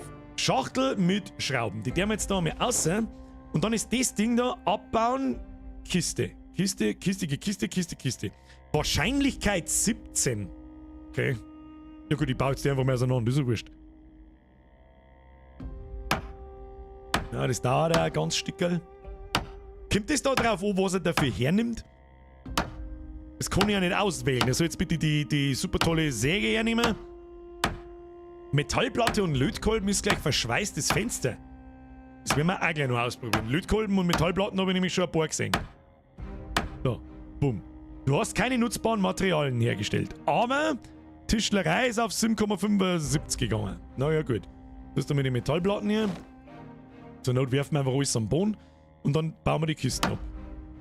Das hilft eh nicht. Wir müssen mal uns mal ein Bett bauen. So müssen wir am Boden schlafen. Hängt vom Skill ab. Wie lange das dauert und wie hoch die Wahrscheinlichkeit ist. Im Prozent ist das wahrscheinlich das 17, ob nützliches Material dabei rauskommt. Ja, gut. Oh, jetzt ist nichts da gestanden. Haben wir jetzt was gekriegt? Nee, Nägel. Ja, nicht viel, aber ja gut. Und was nehmen wir mit unbrauchbarem Holz? Das können wir einheizen. Da! Haben wir zu zwei Brillen gekommen. Wunderbar. Nimmst du mal die 2 Brillen mit. Nagelt man zu. Und die Metallplatten schweißen wir dann außen ohne. Innen Holz, damit es schön ausschaut. Außen Metall für Stabilität. Ist da nicht oben ein Bett? Das ist eine gute Frage, ob da oben ein Bett ist. Warte, muss ich nochmal nachschauen. So, verbarrikadieren. Sehr schön. Und an die zweite Tür Laken anbringen und zumachen. Jawohl. Vorhänge zuziehen. Es ist ja schon 20:50 Uhr. Jetzt würde ich mal sagen, wir haben auch schläfrig, jetzt werden wir noch ein bisschen was essen. Jetzt werden wir noch ein bisschen was essen und dann schauen wir mal, ob man sich da nicht irgendwo zum Schlafen healen kann. Wir haben leicht überladen, gell? Ja gut, das ist jetzt nicht so tragisch. Jetzt dafür fressen wir den Teil jetzt zusammen, dann trinken wir noch einen Schluckerl und dann hauen wir uns in die Falle. Philipp! Merci für die Mitgliedschaft! Welcome to the squad. Ab in den Chat, da wieder ein Philipp! Der Dr. Fischer schreibt, heute mag er nicht lesen. Nein, mag er nicht. Mag auch nicht alles vorkaut kriegen. Jetzt lasst mir meinen Rühren. Da. Wo waren wir? Jetzt haben wir wieder. Hat's da gerade donnert? Ich hab keine Ahnung. Egal. Schauen wir auf. Nein, da ist kein Bett. Das müssen wir uns. Das Bett, das müssen wir uns. Das Ding nervt mir anders da, das Fenster. Ich glaube, das Bett müssen wir uns entweder bauen oder wir können im. Oh, da ist noch ein Fenster. Können uns da Zombies sehen? Weiß ich nicht. Machst du mal das Fenster auf, damit nichts passiert. Da wird ein wenig Luft durchgezogen. Wo man im klopft da irgendjemand? Weiß ich nicht. Warum ist Licht aus? Licht aus, schläft sie sich besser. So. Nehmen, schlafen. Bettqualität mies. Ja, das ist natürlich, das ist ärgerlich, aber das wird uns nicht helfen. Probieren wir jetzt einfach mal.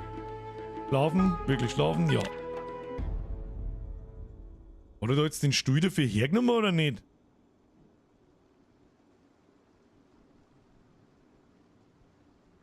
Etwas gelangweilt. Beschäftige dich oder lenke dich ab. Haben wir nicht ein Buch? Wir haben doch ein Buch. Oder gut bauen auch als Ablenkung. Weiß ich nicht. Gartensäge. Primär ausrüsten. Probieren wir es so einmal. Ich hab schon, wer hat's geschrieben? Der Beastie-Mann hat's geschrieben. Jetzt bauen wir mal nur so eine Kisten ab und schauen wir, ob es dann schneller geht. Weil mit dem Hammer eine Kisten zu legen ist jetzt auch nicht so hocheffizient, glaube ich. Dann haben wir da. Ist es die Kisten? Ja, wo sollen die so hinwerken? Kruzifix. So, Kiste abbauen. Kiste enthält Gegenstände, hat Gegenstände auf der Oberfläche. Gut, was haben wir da? Sackelzement! Da haben wir in Taschen ein, Sackelzement. Beschweißer, Sackelzement, 5 Kilo. Okay. Was haben wir da? Metallplatten in Taschen rein, wir haben überladen und zwar wird's auch. Das habe ich letztes Mal schon nicht verstanden. Für was habe ich eine Taschen, wenn meine Grundtragekapazität nicht mehr wird? Verstehe ich nicht. Na gut. Abbauen, Kiste ist trotzdem. Wahrscheinlichkeit ist trotzdem 17 und. Er rüstet automatisch einen Hammer aus, wenn man das tut. Vielleicht ist dann der Hammer das effizienteste, keine Ahnung. Taschen und Rucksäcke reduzieren prozentual das Gewicht der Gegenstände darin und geben dir nicht mehr Tragekapazität. Ah. Okay, ich glaube, ich habe es tatsächlich verstanden. Und zwar hat das Sackel Zement in der Taschen, das ist jetzt fiktiv, 5 Kilo und in meiner Hosentaschen hat es 18. Okay, ich verstehe. Oh, haben wir etwas Nützliches auf dem Boden? Unbrauchbares Holz 3. Gut, super, Spitzenklasse. Spitzenklasse. Was sagt unsere Fähigkeit? Ja, da können wir langsam slingen, oder bis wir mir da ein Level aufsteigen, das ist ein Irrsinn. Was können wir craften? Was können wir craften? Wie tut man überhaupt craften? Wie tut man Sachen craften? Geht das da herin? Gesundheit. Oh, schmutzige Bandage, das ist nix.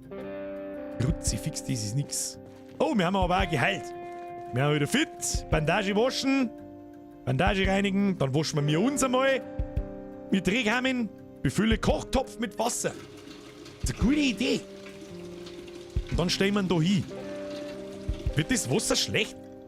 Über Zeit? Das hat mich jetzt interessieren. So, wir können den. Warte mal. Rechtsklick. Gegenstand platzieren. Ah, das ist ja cool. Nein, da wollte ich nicht hier. Da wollte ich nicht mehr auf den Tisch stehen einfach. Kim, lass mich auf den Tisch stehen. Achso, brauchst jetzt eine Dreiviertelstunde, bis du den Kochtopf aufhebst. Du bist Feuerwehrmann! Oh, hinten schlafen auf dem Sofa. Ja, Vlogger, das ist eine gute Idee. Da ist ein Sofa, das habe ich einfach ignoriert. So, nochmal. Gegenstand platzieren. Okay. So schaut's gut aus. Besser. Besser! So, uns ist langweilig, wir sind schwer beladen. Werfen wir mal ein bisschen was weg. Scheider ist das. Was haben wir da? Schachtel mit Nägeln. Schachtel mit Schrauben. Das scheiß Sackel Zement. Du, das der braucht eine Viertelstunde, um das Sackel Zement aus seiner Handtaschen in die Kisten zu wuchten.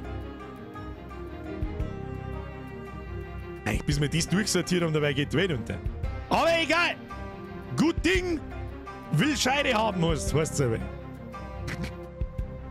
So, wie schauen wir vom Gewicht her aus? Haben wir immer nur 11. Was zur Hölle ist denn da so schwer? Doppelgewicht, Digitaluhr, haben wir die nicht? Haben wir mir die Digitaluhr nicht angezogen? Primär ausrüsten, Digitaluhr zerlegen, fallen lassen, das ist auch so. Check ich nicht ganz. Das ist ein Accessoire und ist aber nicht unten beim Gewand irgendwie so. Das irritiert mich ein wenig. Vielleicht kann man die Liste noch mal größer machen, dann sagt man vielleicht auch einmal mehr. Herzlichen Glückwunsch. Herzlichen Glückwunsch, Tanktop. Vielleicht ziehen wir das Tanktop aus, das ist zu viel. Socken, schmutzig. Oh nein, rausgehen da. Nehmen wir uns mal Waschi. Waschi, trinken, Waschi. Alle Kleidung, sehr gut. Sehr gut, wir schauen mal sehr gut aus. Sehr gut schauen wir mir aus. So, jetzt brauchen wir aber irgendwie einen Plan. Was tut man jetzt so? Rumlauf von Looten oder was? Ich verstehe nicht. Benedikt! Der ist Bürger was genau. Oh, braucht ihr eine Wochenende, die habe ich übersehen. Aber unter 5 Minuten gut noch nicht alles übersehen. Herr Benedikt, mir ist wieder ein Sechser. Bussi aufs Nussi. Erstmal Fenster zuschweißen, das ist richtig, das wollte ich auch gerade. Das tun wir jetzt. Jetzt sucht man einen Lötkolben. Und schon löte ich die eins. Jetzt wascht ihr mal schneller, das ist ein Wahnsinn mit dir. Drück mal auf Play da jetzt. Jetzt ein bisschen schneller.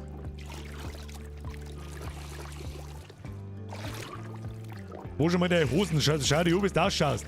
Sag mal, was waschst denn du? Wo ist denn da überall Kletten dran? Jetzt, schau hier, schau mal wieder stabil aus. So, Lötkolben wo? Lötkolben, Fäustel. Da war Lötkolben, ich hab's genau gesehen.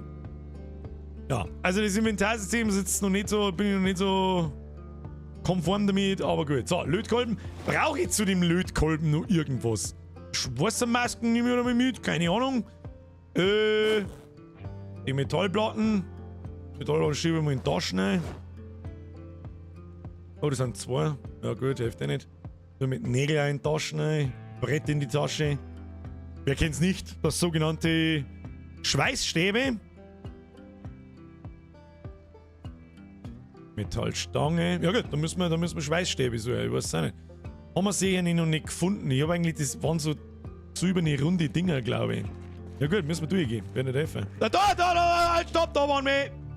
Habe ich schon gefunden. So, jetzt ist eigentlich haben wir alles. Das können wir jetzt mal probieren. Machen wir mal so. Da draußen werden wir jetzt aber nass. Rechtsklick, Metallbarrikade! Ups, jetzt haben...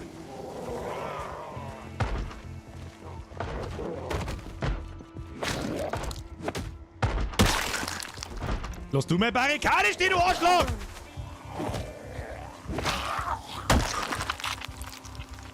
Arschloch, jetzt lass mich da mal in Ruhe am anschweißen!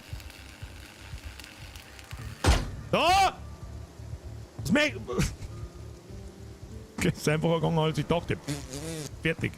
Was ist denn mit euch jetzt? Wo kommt's denn hier wieder her? Hab! Hab! Hab! Hab! Da kriegst du mir einen Tritt in die Magengegend und dann sauber in den Schelle. Du Arschloch! Ein Loot haben wir die auch so gut wie gar nichts Brauchbares dabei. Gell? Eine Brille! Die sitzt sie natürlich schon auf. Hm? Mehr Style, mehr gut. So, Metallplatten eingeschissen. Warum geht jetzt das da nicht mehr? Ah, jetzt geht's wieder. Metallbarrikade. Los geht's! Schön und mau nicht geschweißt. Ich hab mir's ehrlich gesagt auch gedacht. Vergiss den schwarzen BH nicht. Ja, der ist insgeheim wichtig, den holen wir uns später. So, machen wir die Bude dazu. Jetzt brauchen wir mehrere Metallplatten. Kleine Metallplatte, große Metallplatte. Und schweißen wir das andere Fenster gleich dazu. Die kleine Metallplatten, weiß nicht, was kann man mit der da? Braun! Braun und Pinsel. Kann ich die Metallplatten jetzt anmalen? War eigentlich schon witzig. Sandsackel, mit denen muss man auch irgendwas tun können. Oh, der hat 6 Metallplatten. Wo haben jetzt die Metallplatten wieder hin? Wir bleiben damit da dann. Ja, die nehmen wir jetzt mal alle mit. Haben wir jetzt zwar dann gleich volle Kanone überladen, aber egal. Ah, mehr passt nicht rein, okay. Okay. Türe abschließen, nicht vergessen hat's geheißen, okay. Aufschließen. Ich meine, die Zombies sind eh so dumm. Und hauen da über... Können die Zombies die Metallplatten überhaupt noch runterhauen? Ich kapiere ja gar nicht, dass da... Vor allem schwarst da im Regen. Haben wir mir... Ich kann nicht schweißen. Ich hab noch nie was geschweißt. Kann man, wenn's regnet und nass ist, Sachen schweißen? Ich bin zwar ahnungslos, aber ich sag jetzt einfach mal, ich glaub nicht. Keine Ahnung. Ich hätte jetzt pauschal einfach mal gesagt, nö. So, Tür abschließen, sehr gut. Brauchen wir ein bisschen was zum Essen. Man kann auch unter Wasser schweißen. Okay. Ja, kann man, ist dann nur eben scheiße. Ja, okay. Hä? Wir haben ein Klo! Muss man eigentlich mal aufs Klo? Bauen, Wände, Holzwandrahmen, Holz... Oh, Treppen, Holzboden, Holzkiste, eine Bar, eine Bar-Ecke, Möbel, Regal, Bett. Was brauchen wir noch? 6 Bredel, Tischlerei auf Level 4. Ja, herzlichen Glückwunsch. Für scheiß Regal brauche ich Tischlerei auf 2. Alter! Also ein Regal kann sogar ich bauen! Wie skillt man dann? Untersuche dieses Gebiet. Oh, das haben wir auch schon mal gehabt, gell? Na, Suchfokus ist nix. Na ja, gut, trinken wir mal was. Hilft eh nicht. Waschen. Waschen wir uns einmal selber. Oh, da können wir wieder ein bisschen auf Play drücken, das dauert ein wenig. Schrott überhaupt nicht! Das ist halt kein Ikea-Schrott. Ja, gut, das stimmt. Aber trotzdem. Naja, gut. Die Frage ist, was der wir jetzt? Bauen. Wände, können die, da brauchen wir Tischler, man braucht ja, was kann man bauen? Gut, das sind jetzt auch Strukturen. Sag ich nichts. Wenn man da ein bisschen hinskillen muss, ist okay. Einen einfachen Holzboden kann man schon mit Tischlerei 1, das ist okay. Aber es hat doch auch so ein Crafting-Menü gegeben. Wo ist denn das? Es hat doch... Ah, da. Warte mal. Ah! Da guckst du hin! Nägel in Schachtel packen. Kriegt man da einen Skill. Da bekannte Rezepte, unendlich viel. Überlebenskunst. Warum können wir das jetzt zum Beispiel nicht bauen? Benötigte Gegenstände, weil wir das brauchen oder was? Einmal verarbeiten. Hinweis. Alle benötigten Gegenstände werden aus dem Inventar und der Umgebung entnommen. Das ist okay. Allgemein. Sind das die einzigen zwei Sachen, die wir bauen können? Oder kann man mir das alles bauen, wenn man die Mats dazu... Ein Aluhut? Man kann sich einen Aluhut basteln? Filtern nach Name, alles Filter. Oh, oh. Oh, ein Brett mit Nägeln. Ein Holzstock. Jetzt schauen wir einfach mal, was passiert. Ich meine, bevor ich jetzt da lange im Chat wir bauen jetzt mal einen Holzstock. Einmal verarbeiten. Du baust mal einen Holzstock, du. Und oh, Tischlerei. War jetzt 13,5. Wow. Das hat uns eine handwerkliche Fähigkeit von 0,75 gegeben. Das ist natürlich... Was gibt uns Nägel in Schachtel verpacken? Nix. Okay.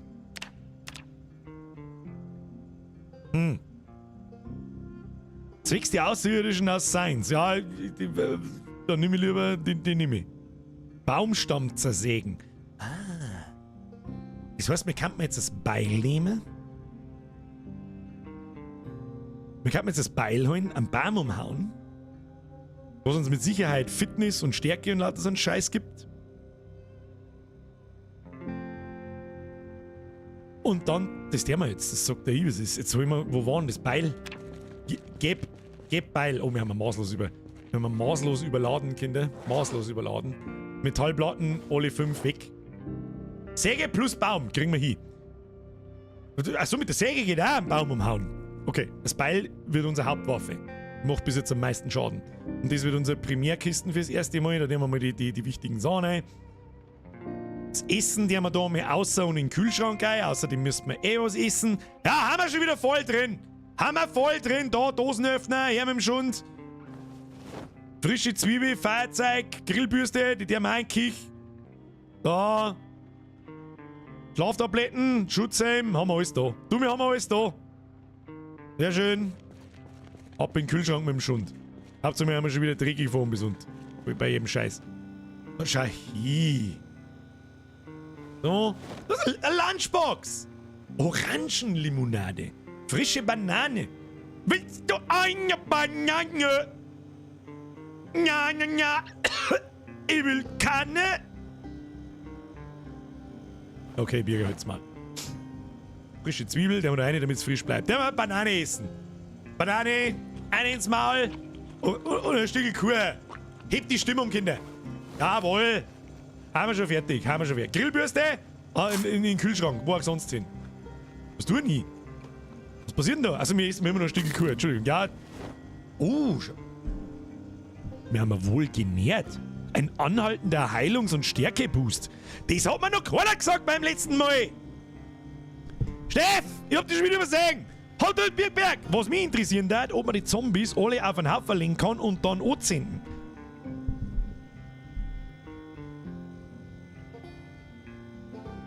Ich werde mal das Feuerzeug einpacken.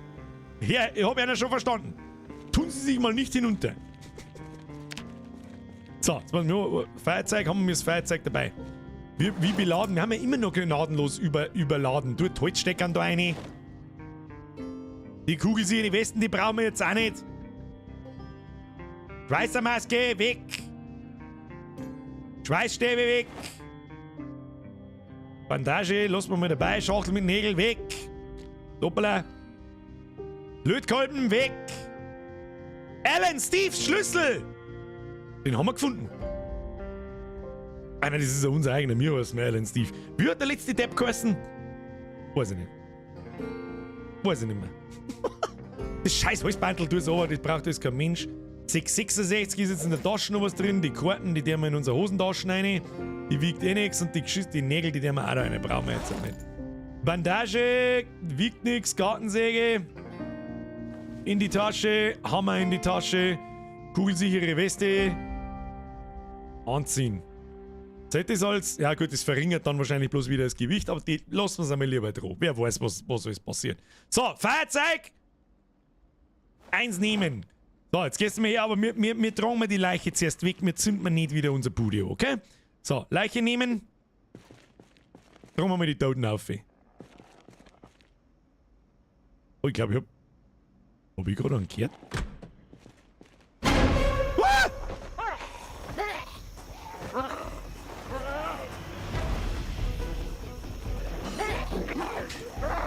Ich glaub, dass ich gleich kotze!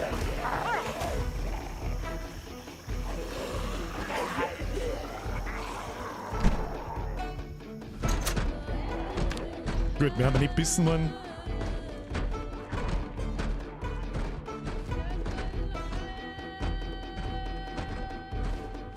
Na, du, mein Gott, warum kommen denn da über 2 Aktionsbalken? Einmal zum...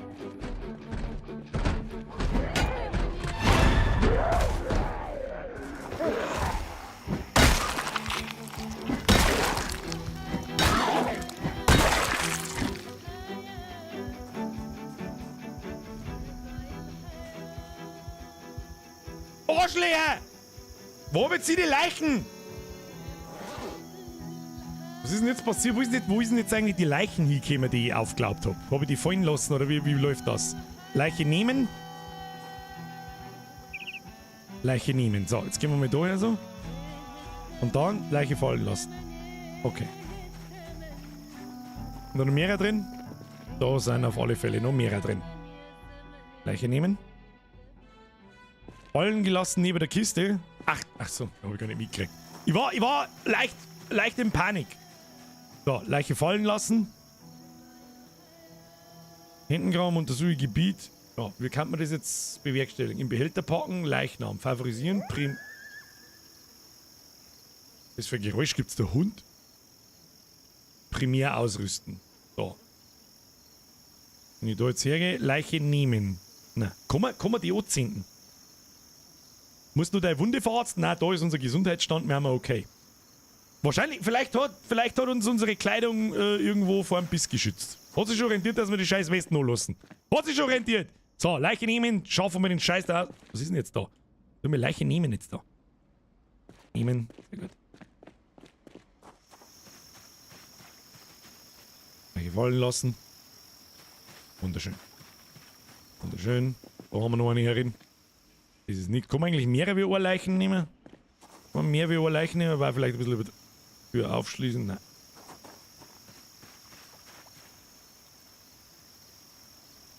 Vielleicht erst ein Feuer machen und dann die Leiche reinwerfen. Das war jetzt auch mein zweiter Gedanke gewesen. Aber ich habe das Gefühl, wenn ich mich da so hinstelle, dass ich die Leiche... Oh, nein, mal die Tür abschließen. Tür abschließen. Sehr gut. Dass wenn ich das tue, dass ich mich ins Feuer stelle und verbrenne. Ihr kennt mich. Der letzte ist Jeremy Pascal. Ja, jetzt weiß ich es auch wieder.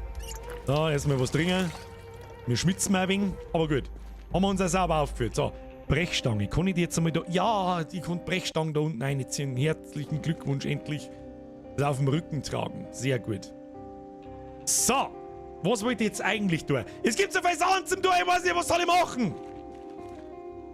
Inventar schaut gut aus. So, das mit dem Anzünden geht auf die Schnelle nicht. Feuerzeug, wieder da rein. Brauchen wir jetzt nicht. Sehr schön. Leichen um die Mikrowelle stapeln und dann eine Dose rein. Ja, das ist auch eine gute Idee. Und unser Lager erstmal anzünden. Sachen craften. Ein Baum wollten wir fällen, wir Vollidioten. Hab ich eine Säge dabei? Gib Säge. Gib Säge. Schauen wir mal, was die Skillpunkte bringt. Wir werden doch da irgendwo eine Säge eingelegt haben.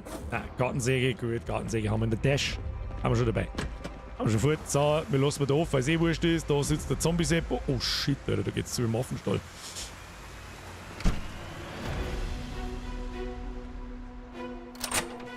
Nehmen wir die anderen Idee. Nehmen wir die anderen Idee. Können wir doch abschließen. So, wo ist jetzt da ein Baum? Da hinten ist ein Baum. Dann aber lauter Zombie-Idioten. Ah. Müssen wir ein paar erschlungen. Will nicht helfen. Cowboy Bebop ist am Stesel. Donk. Umfallen. Donk. Und dann Kopf. Donk. So was Tolles dabei aus seinem BH? Nö. So, darf jetzt da in aller Ruhe. Mein Gott, jetzt kreit da eine aus dem Wald raus. Da gehst du her. Donk. Schubsen. Donk. Stückelsau. Stückelsau. Hast du was dabei? Ein Medaillon. Ja, das bringt uns nichts, so scheiß Medaillon. So. Baum. Bauen. Na, waschen. Du selber. Kann ich mich jetzt am Baum reiben, um mich zu waschen? Ich weiß es nicht. Timmy Boy! Alan Steve hab ich übersehen. Jetzt hetz mich nicht so. Ich hab frisch lackierte Fingernägel, die gehen noch kaputt. Ich glaube, das haben wir schon übersehen. Timmy Boy, merci dir. Schluss jetzt! Wie geht? Ah, warte mal, da muss ich wahrscheinlich erst Gartensäge primär ausrüsten. Nehme ich an. Komm, eigentlich einen Hammer in den Gürtel einstecken. Tatsächlich! Oh, Handwerker Steve! So, schaut gut aus. Rechtsklick. Bauen. Waschen. Was soll denn der Kass?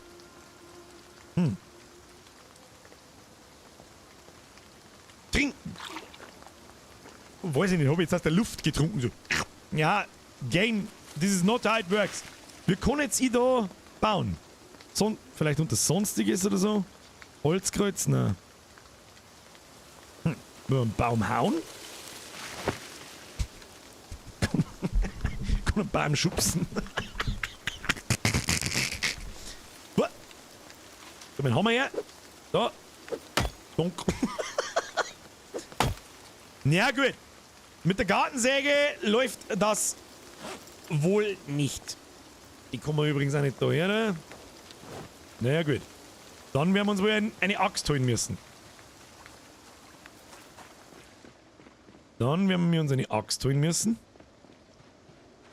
Was ist da? Schläfrig schon wieder. Naja. Schläfrig ist noch in Ordnung. Wir haben ja irgendwo ein Beil gehabt. Hauen die da immer noch drauf umeinander oder was? Die müssen wir jetzt wegweisen. Ja, jetzt zwei Lesben-Zombies. Hab ich schon gesehen. Kommen wir wieder zu, Tür aufschließen, ist schon Ruhe. Ist schon Ruhe! Hat es schon! Beil. Oh Gott, aber wo waren das wieder? Das nächste Mal müssen wir das gleich ausziehen irgendwo. Säge, Lötkolben. Das ist auch wieder eine andere Säge. Aber die schaut ja aus wie eine Metallsäge. Fäustel. Da ist! Sauber Hammer. Zaus Hacke. Wunderbar. So, wir natürlich als bewusster Bauarbeiter von Welt setzen wir unseren Bauhelm auf und nehmen einen Polizeihut weg. Wir rüsten selbstverständlich. Nehmen wir mal die Brechstange weg. Wo ist jetzt das Beil? Da ist das Beil. Das kann man wieder da nicht hin. Da kann man so an den Gürtel. Ah, das kann man an den Gürtel auch nicht rein. Nice. Oh, das wollte ich nicht. Schau hier. Sehr gut. Wir brauchen heute mal eine Zweihand-Axt oder so eine Feuerwehrhacke. Das war einmal eine Ansage. Was ist das da? Wir sind mal klamm. Suche einen Unterstand oder du fängst dir den Tod. Ja, so schlimm wird schon nicht sein. Ich will ein wenig feichten. Chill mal. Was passiert denn eigentlich? Was passiert eigentlich, wenn wir mit den Strommasten abbauen?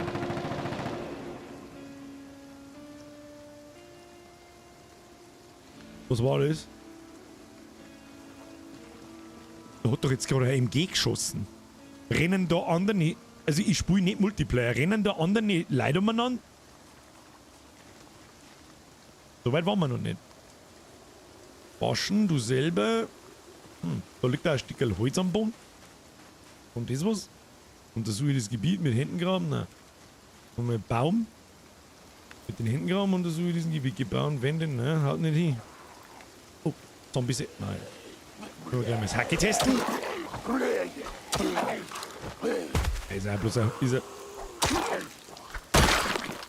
Ist auch bloß ein Beil. Baum fällen im Kontextmenü, du blinder Tatsächlich! Habe ich natürlich gesehen, ich habe nur geschaut. Was ist jetzt das da? So. Macht auch fast überhaupt kein Gaudi. Schauen wir mal. Und dann nehmen wir den nehmen wir mit heim und dann werden wir den Bretter sägen. Ja, was gibt uns jetzt das für ein Skill? Gibt uns das Tischlerei? Oder wahrscheinlich eher Landwirtschaft, hä? Merkt auch ab in den Chat 13,75. Wie lange dauert denn das im Schnitt? Bis finster wieder wahrscheinlich.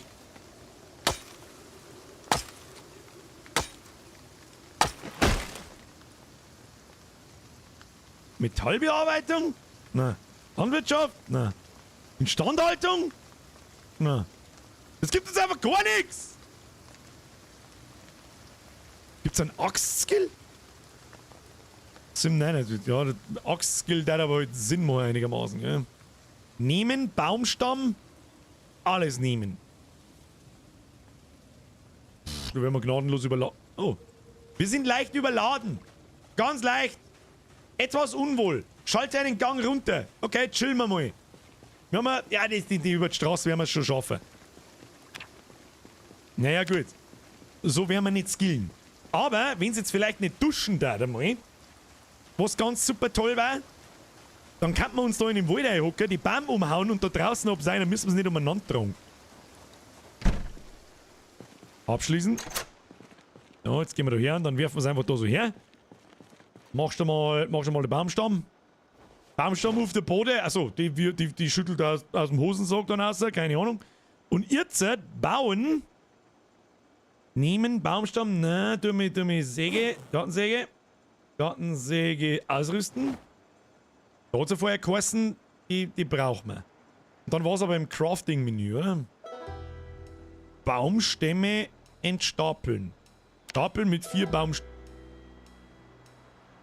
Das ist ein wenig... Müssen wir es nochmal nehmen. In unser Handtaschenlein packelt, den sogenannten Handtaschenbaumstamm. Sehr schön. Mehr geht da nicht rein. Und den Rest haben wir da rein. Jetzt müssen wir eigentlich doch... Was ist das wieder da? Weiß ich nicht, ist mir jetzt wurscht. So. Wieso kann ich das jetzt nicht tun? Den Baumstamm auch nochmal da rein. Ach, das ist Entstapeln, du Vollidiot. Was ist da mit Baumstämme stapeln? Baumstämme zersägen! Einmal verarbeiten! Do it! Oh, was ist denn da? Geringfügig verletzt? Wieso? Weil ich Baumstämme in der Hosentasche habe etwa? Tu mir alle verarbeiten. Weil da kein Stapel ist. Ja, das habe ich nicht immer gedacht. Ich meine, das ist Stapeln, nicht Endstapeln. Ich habe nicht fertig gedacht. Habe ich mir jetzt beim Sagen Vedo oder was? So. Und jetzt haben wir ganz viele Bretten. Und die müssen wir jetzt unbedingt irgendwo einlegen, weil sonst können wir uns nicht mehr da wuchten und dann glaube ich, gehen wir mal heiti. Das sind mal die Bretten. Rein mit den Bretten. Lege. Oh Gott, das dauert eine Viertelstunde. Was haben wir jetzt für ein Skill gekriegt? Skill. Tischlerei. 16,5. Das gibt 3 Skill auf Tisch. Das war bis jetzt das meiste. Also einen Baumstamm umhauen und die 4 Baumstämme zu Bretter zersageln, gibt erstens 12 Bretter. Jetzt haben wir keinen Platz mehr. Ja, dann müssen wir den Rest da einwerfen. Hilft nicht. Ja, okay. Das ist ein harter Grind, muss ich sagen. Ein Tischlereibuch wäre halt nice. Ja, das stimmt auch, gell. Es gibt für jeden einzelnen Skill Bücher zum Finden. Ja, gut. Dann müssen wir auf wie bitte? Wie spät ist? Okay, es ist 9:30. Das wird wahrscheinlich schwierig mit nur schnell ein Tischlereibuch finden. Okay. Tschüss. Was trinken, was essen. Jetzt machen wir uns was in der Mikrowelle, Kinder. Erstmal was trinken. Jawohl. Und trinken wir nochmal was, einfach weil wir es kennen. Dann schauen wir mal im Kühlschrank, was da so drin liegt. Frische Orange für den harten Arbeitstag und ein Stück Zwiebel. Gib Zwiebel, Leute. Frisch Zwiebel, Essen, alles. Wer kennt es nicht? Die sogenannte Orangenzwiebel. Geschmackig, jetzt haben wir wieder wohl genährt, das ist gut. Vielleicht geht dann geringfügige Verletzungen schneller in Tee. Sehr gut. So, die Frage ist nun: letzte Quest schon ist na... Was ist denn das da eigentlich? Was ist denn der kleine weiße Kasten da? Moment einmal. Ach, das...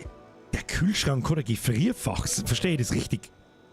Sprenge schreibt, Kühlschrank tief. Tatsächlich. Lol. Ja, okay. Ja, okay. Ist cool gemacht. Kannst sagen, was du magst. Ja, unsere Dosen heben wir auf. Die halten wahrscheinlich ewig. Da schauen wir gut aus. Die haben uns noch waschen. Waschen. Alle Kleidung. Ein bisschen schneller. Da schauen wir gut aus. Wir rauchen dabei.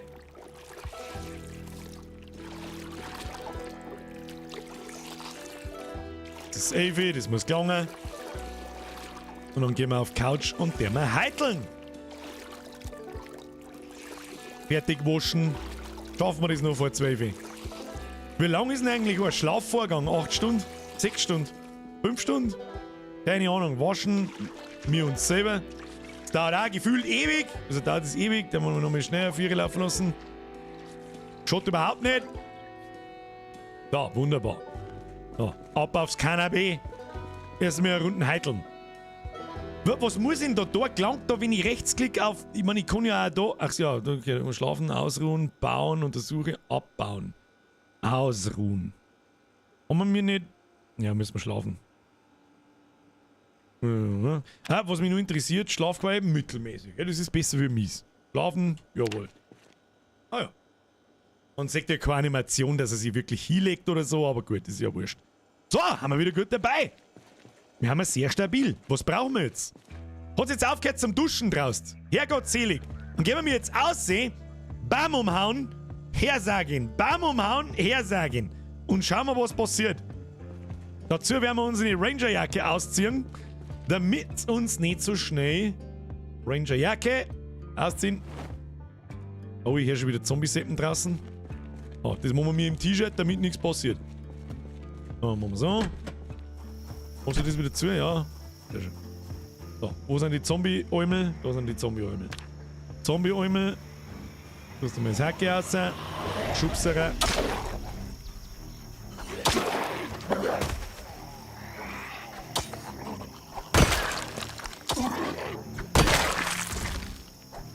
Okay, wir haben es hinter sich. Sehr gut. Waren jetzt da noch welche, da hinten ist noch ewig jemand. Wir gehen da rauf und machen wir da weiter. Du kannst da einen Wecker in deiner Digital... Was? Kann ich das dazu? Oh, tatsächlich schon. Und den Herrn wahrscheinlich auch Zombies draußen, oder? Lass mich raten. Ja gut. Jetzt werden wir mal 2, 3 Bäume an und schauen wir mal, wie wir da vorankommen. Ja, Baumfell. Zack. Es geht halt wahrscheinlich auch... mit was für einer Fähigkeit ist das verbunden? Ja, mit der Axtfähigkeit. Gut, da haben wir schon einen Skillpunkt, das ist okay. Dass unser Fitness nicht aufgeht, ist ein bisschen... Wobei, die kann auch aufgehen. Ja. Oh, ich glaube, hier an. Wenn wir sehen, oh, uns wird sehr heiß und wir haben etwas durstig. Ja, komm, du Wichser! Okay, komm! Weiß ich nicht, ist der im Baum drin gesessen oder was? So eine Behinderung! Platzwunde, blutend. Okay, komm! Okay, komm!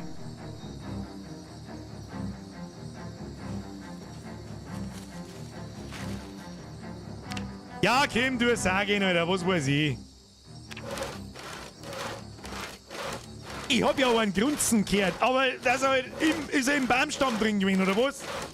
Ist er vom Baum runtergefallen, oder was ist mit ihm? Du Arschkind! Arschkind! Toll, das ist ein Platzwunden am Hals. Wissen wir wieder, was los ist. Der Michael schreibt, das Spiel ist kacke. Michael, du bist der absolute Ahnungslose. Das ist alles, was ich weiß. Man hat sogar Gewicht. Wenn man nicht... Dieses Spiel, verrücktes Spiel. Ja, was da ich sag, pass auf, du hast mir das Hacke her, Baumfell. Wie ist denn das Hacke beieinander? Das hat doch einen Zustand. Ja. Oh, das ist schon dreiviertel hin. Merken wir uns das einmal? Oranger Balken, so...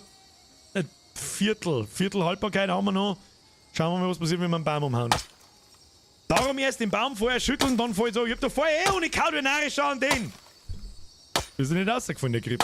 Auf den Boden hauen, auf Zombies geht auch stark auf Haltbarkeit. Okay, da müssen wir mit dem Haxen einstiefeln. Der Marco schreibt, hast du schon bessere Spiele gespielt? Stimmt. Habe auch schon bessere Kommentare gelesen.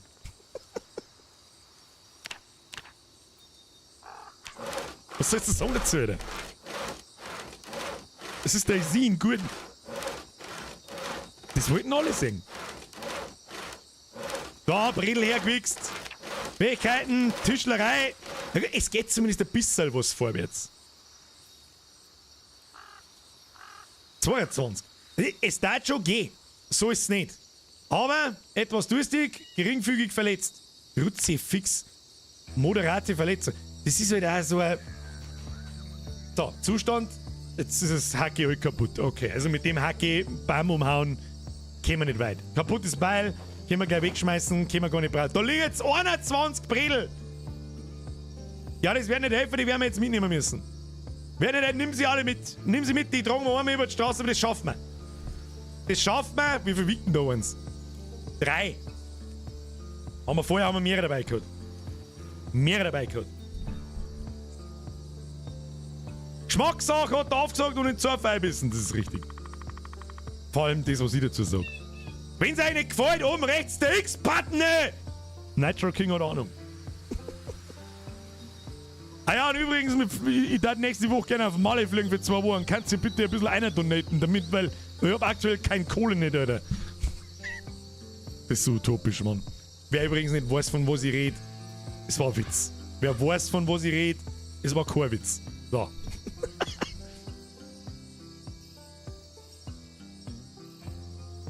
Was ist jetzt mit den Bretten? So mehrere 50 Kilo kann man nicht mitnehmen, oder was? Genicker der Huren. Hat sie mir meine Brühe runtergehauen? Lesebrille? Brille. Naja, gut. Jetzt gehen wir mal da um. Dann stapelt man die scheiß Brille in unsere Kisten ein, wenn wir schon hergesagt haben. Und dann sollten wir vielleicht noch einen Ausflug in irgendeiner Bude machen. Irgendwas durchsuchen, ob man irgendwas brauchbares finden oder so, keine Ahnung. Und abgesehen davon fliege ich gar nicht nach Malle. Abgesehen davon, ihr wollt ja immer, dass ich einen besseren Content mache. Und das hier ist ja kein Content, eurer Meinung nach. Dann habe ich mir überlegt gehabt, damit ich besseren Content machen kann, habe ich mir gedacht, fliege ich 2 Wochen auf Malle.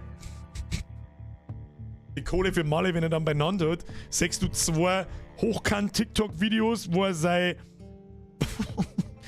seinen ausgerenderten Kiefer in die Kamera hält. Ja, Leute, das ist Malle, Alter. Hashtag Malle, Alter.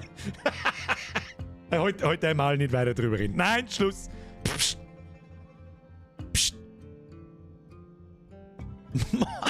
Malle, Alter. Malle, Alter. Alle Maler Aquamaler. Kennt wir irgendjemand Aquamaler? Aquamaler. Spiel gut. So, Brett. Bretten rein. Rangerjacke an. Brett rein. Schaut gut aus. Schaut richtig gut aus. Gartensäge in die Tasche. Sehr schön. So, jetzt müssen wir mal was essen und was trinken. Schaut gut aus. Weißt du, was das Geile an dem Spiel ist? Es hat einen Multiplayer. Und das im Koop mit 2, 3 Spätzchen, die Bock auf das Spiel haben, ist, glaube ich, richtig, richtig lustig.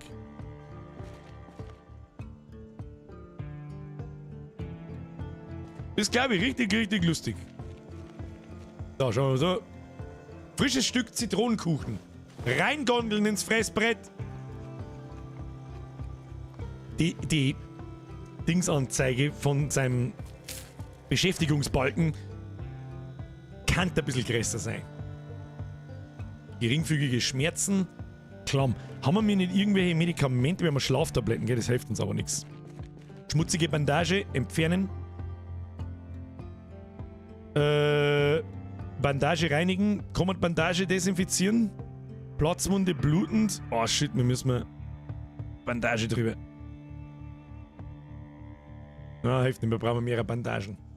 Da brauchen wir mehrere Bandagen. Da kann man mal von so einem Zombie-Deppen da. Den nehmen wir jetzt einmal da. Dann nehmen wir mal die Jacke, ist bloody. Wir nehmen seine Unterhosen. Wir bauen jetzt aus seiner Unterhosen, bauen wir mal... Wie ist das gleich wieder gegangen? Man kann doch irgendwie Stofffetzen herstellen. Kleidung zerreißen, da haben wir's. Hose, Rangerjacke, Air Force Overall. Tanktop, Socken. Wo sind die Unterhosen? Unterhose. Lagerfeuermaterialien, Lakenseil. Lagerfeuerbasis. Jetzt warte mal, das muss doch irgendwie anders gehen. Jacke, Rangerjacke, Hose. Das ist mir Jacke wie hoch. Ach, ist das zeigt, dass am Boden liegt, oder was? Oder dass ich im Inventar habe und nicht hab. Hä? Hose? Mach einfach mal alles verarbeiten. Staunzen! Na, nicht Rangerjacken, du Spacken! Schmutzige Stofffetzen. Stofffetzen. So, die werden wir jetzt mal waschen und desinfizieren. Stofffetzen reinigen. Ja. So, haben wir jetzt lauter gute Stofffetzen. So, dann holen wir mal das Desinfektionsmittel. Jetzt werden wir sehen, wie das genau funktioniert. Wenn wir... So, Desinfektionsmittel machen wir jetzt mal so. So, Rechtsklick, Stofffetzen, desinfizieren. Na, nee, da nehmen wir jetzt eine Bandage entfernen. Der haben einen Stofffetzen drauf. Bandage anlegen, einen Stofffetzen. Ja. Oh, da verlieren wir Alter, so spritzt mir das Blut aus dem Hals, oder was? Mein Lebensleisten sagt Vollgas, adios. Okay. So. Und jetzt haben wir eine Bandage und die desinfizieren wir. Weil irgendwie das gefällt, Verwendung 3 Einheiten Desinfektionsmittel. Wie viele Einheiten haben wir noch? Steht ja nicht dort, wie viele Einheiten noch drin sind, sondern bloß diese komische grüne Balken da. Was weiß ich, wie viele Einheiten das sind. Rechtsklick, Bandage desinfizieren. So, wie viel haben wir jetzt noch? Ja, so ein Drittel. Aber die sterile Bandage, jetzt nehmen wir da Bandage entfernen und die sterile Bandage drauf, weil die mit Sicherheit mehr bringt. Sterile Bandage, schneller! Wenn wir mir auslaufen, wir laufen mal aus! Holy shit, wir laufen mal tatsächlich aus! Schmerzmittel warten halt geil. Trinken. Trinken ist immer gut. Phase 1, trinken, gut. So, Stofffetzen haben wir dabei, Rangerjacken, legen wir irgendwo hin. Und dann machen wir noch einen Ausflug, hätte ich vorgeschlagen. Machen wir mir noch einen Ausflug, Kinder, ja oder nein? Ich würde schon sagen. Aber nicht sterben. Wir werden uns den Spielstand behalten, weil ich habe irgendwie das dumpfe Gefühl, da kann man noch mal, was ich. So, Sansau müssen wir eine dritte Kiste aufmachen, wenn wir keinen Platz mehr haben. Was nehmen wir alles mit? Die Gartensäge. Nehmen wir mir Gartensäge mit? Ich glaube, eher nicht. Nehmen wir mir die Gartensäge mit? Gott, der scheiß Slip, Alter. Warum ist da der Slip drin? Schutzhelm. Ja, machen wir noch einen kleinen Ausflug, hätte ich vorgeschlagen. Problem ist halt jetzt echt bloß, wir haben geringfügig verletzt und geringfügige Schmerzen. Haben wir nur Stofffetzen dabei? Ich denke schon. Die Frage ist, wo gehen wir hin? Zack. Ich hoffe, es spielt auf Pause, währenddessen ich da drin bin. So, was ist denn das Gelbe da hinten? Was ist das Gelbe? Was ist das Gelbe? Wir werden es rausfinden, hätte ich vorgeschlagen. Und da hinten ist es, das schaut sehr nach einem See aus. Von unten sind wir gekommen und da gehen wir jetzt hinter und schauen wir, was das Gelbe ist. Wir schauen mal, was das Gelbe ist. Was das Gelbe ist, die Bücherei. Los, ein Haus looten! Ja, looten und bluten, Kinder. Haben wir eine Waffe dabei? Nein. Wir nehmen natürlich unsere Brechstange mit. Gegenstand platzieren, beidhändig ausrüsten. Kann man das gleich da unten reinziehen? Tut das dann automatisch auf den Rücken? Ja! Wie viel Gewicht haben wir? Platz? Ja, so ungefähr 8. 8 Kilo 14,95. Nehmen wir mal die Leiche mit. Ich werfe mal aus. Da, Leiche fallen lassen. Klappspaten, du. Die Leiche, die haben wir auch noch schnell weg. So. Leiche fallen lassen. Zauberhaft. So. Ab nach Nordosten. Racy! Merci dir! Ich wünsche weiter gute Nacht bis Freitag. Bis Freitag in der Früh. Wohlgemerkt. Hey, mal für alle kurz. Am Freitag beginnt der Diablo 4 Marathon. Stream beginnt um 9 Uhr morgens. Falls ich aus unerklärlichen Gründen schon früher Bock habe und früher wach und halbwegs ansprechbar bin, kann er früher kommen. Stream läuft jeden Tag. Freitag, Samstag, Sonntag, Montag, Dienstag bis nächsten Mittwoch. Allerdings ab Samstag nicht schon ab 9 in der Früh, sondern ab Mittag, so ab 1 umeinander. Den müssen wir jetzt schnell verräumen, damit er Ruhe ist.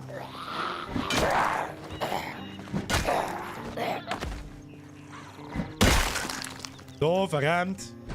Ah, nicht am Boden aufgehauen hat's geheißen, ne? Da ist noch einer. Haben wir eigentlich noch? Ah ja, mit der Leertasten kommen wir auf den. Okay. Macht es die Haltbarkeit der Schuhe irgendwie verschmutzt, Isolierung, Zustand? Das ist ja gut, ja. So. So. Haben wir schon da. Wo immer wir da sind. Ja, das ist auch eine geile Bude. Bücherregale durchsuchen. Blatt Papier, Kreuzworträtsel, Kugelschreiber, Zeitschrift, Heften, so ist nichts weiter. Alles Schund. Eine Küche. Die war natürlich nett, wenn da... Da ist ja nirgendwo irgendwas drin. Was ist denn das für ein Saftladen? Bretter, Grillpfanne, Küchenzange, Muffinblech.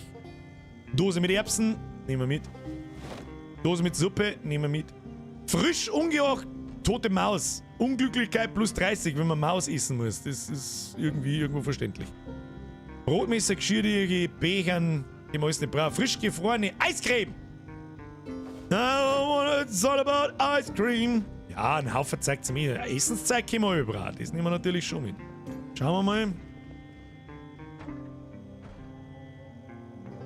Ja gut. Ist nicht der Teufel. Mülleimer haben wir noch. Da nehmen wir mal einen Müllsack mit. Aus dem kann man nämlich eine Regentonne bauen später. Das habe ich in einem Video gesehen. Ja, ich habe aber so geschaut. Jetzt halt einmal. Trinken. Trinken ist gut. So, ist da irgendwelche Arznei? Nein. Warum liegt da überall da die Mais umeinander drin? Da ist so ein geiler Vorhangsding. Vorhänge zu, Vorhänge entfernen. Nehmen wir mit. Her mit dem Rollo. Das ist mein Rollo jetzt. Gitterpfanne ist gleich Grillpfanne. Ist da Gitterpfanne gestanden? Ich bin zu behindert zum Lesen. Gustl! Ich schmeiße die Kohlen aus! Die habe ich tatsächlich. Es tut mir leid. Ich bin so hooked vom Space. Tut mir leid. Kabel, Leine, Seil. Du, Seil haben wir auch. Hab ich daheim auch noch keins gesehen. Batterien, glaube ich, kann man auch nicht genug kriegen. Kabel, das noch her. Leg irgendeine Batteriste ganz anders umeinander. Ich weiß nicht, was da los ist. Dann noch Blatt Papier, Stift, Lesebrille. Das Bett. Kann man das Bett abbauen und mitnehmen? Dann haben wir ein gutes Bett. Gürtel, Pullover mit V-Ausschnitt. Der ist natürlich schon sehr sexuell. Vorhänge nehmen wir mit. Her mit den Vorhängen. Kann man Beutel abhängen? Bild? Geh zu, auf Boden sitzen, bauen. Nein, kann man nicht. Warum kann man das nicht abbauen? Ich möchte es abbauen. Muss mit dem Bett abbauen. Großes Bett aus Eiche. Was kann das?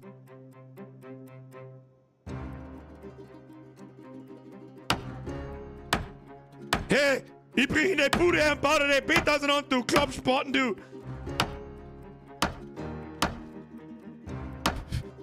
Fähigkeiten. Tischlerei, 22. Was? Das gibt 10? Alter, wir bauen jetzt nur noch Betten ab! Ich baue dein Bett ab, magst du halt bei mir schlafen? Dunkler Holzstuhl, Spiegel und Schubladen, enthält Gegenstände. Alter, bau ab die Scheiße! Was hab ich jetzt da? Dunkler Holzstuhl. Hat jetzt einfach nicht gemacht. Na gut. Irgendwas wollte ich tun. Gesundheit. Schmutzige Bandage entfernen. Weg. Bevor wir wieder auslaufen. Bandage anlegen. Stofffetzen. Schnell! Wenn wir mir offensichtlich auslaufen! So, wunderschön. So, diese Gegenstände. Weiß ich nicht, kann man die so auf den Boden schmeißen? Ja. Kommod! Der scheiß Kommod, die Paar auseinander, Spiegel und Schubladen. Da! Haben wir eins. Haben wir Zustand? Der ist ja noch komplett grün. Der ist unverwüstlich, dieser verdammte Hammer.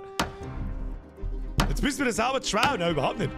Ich nehme die Bredel, die da umeinander liegen, nehme ich nicht mit. Also die Quelle an Brettern. Bredel gibt's wie Sand am Meer.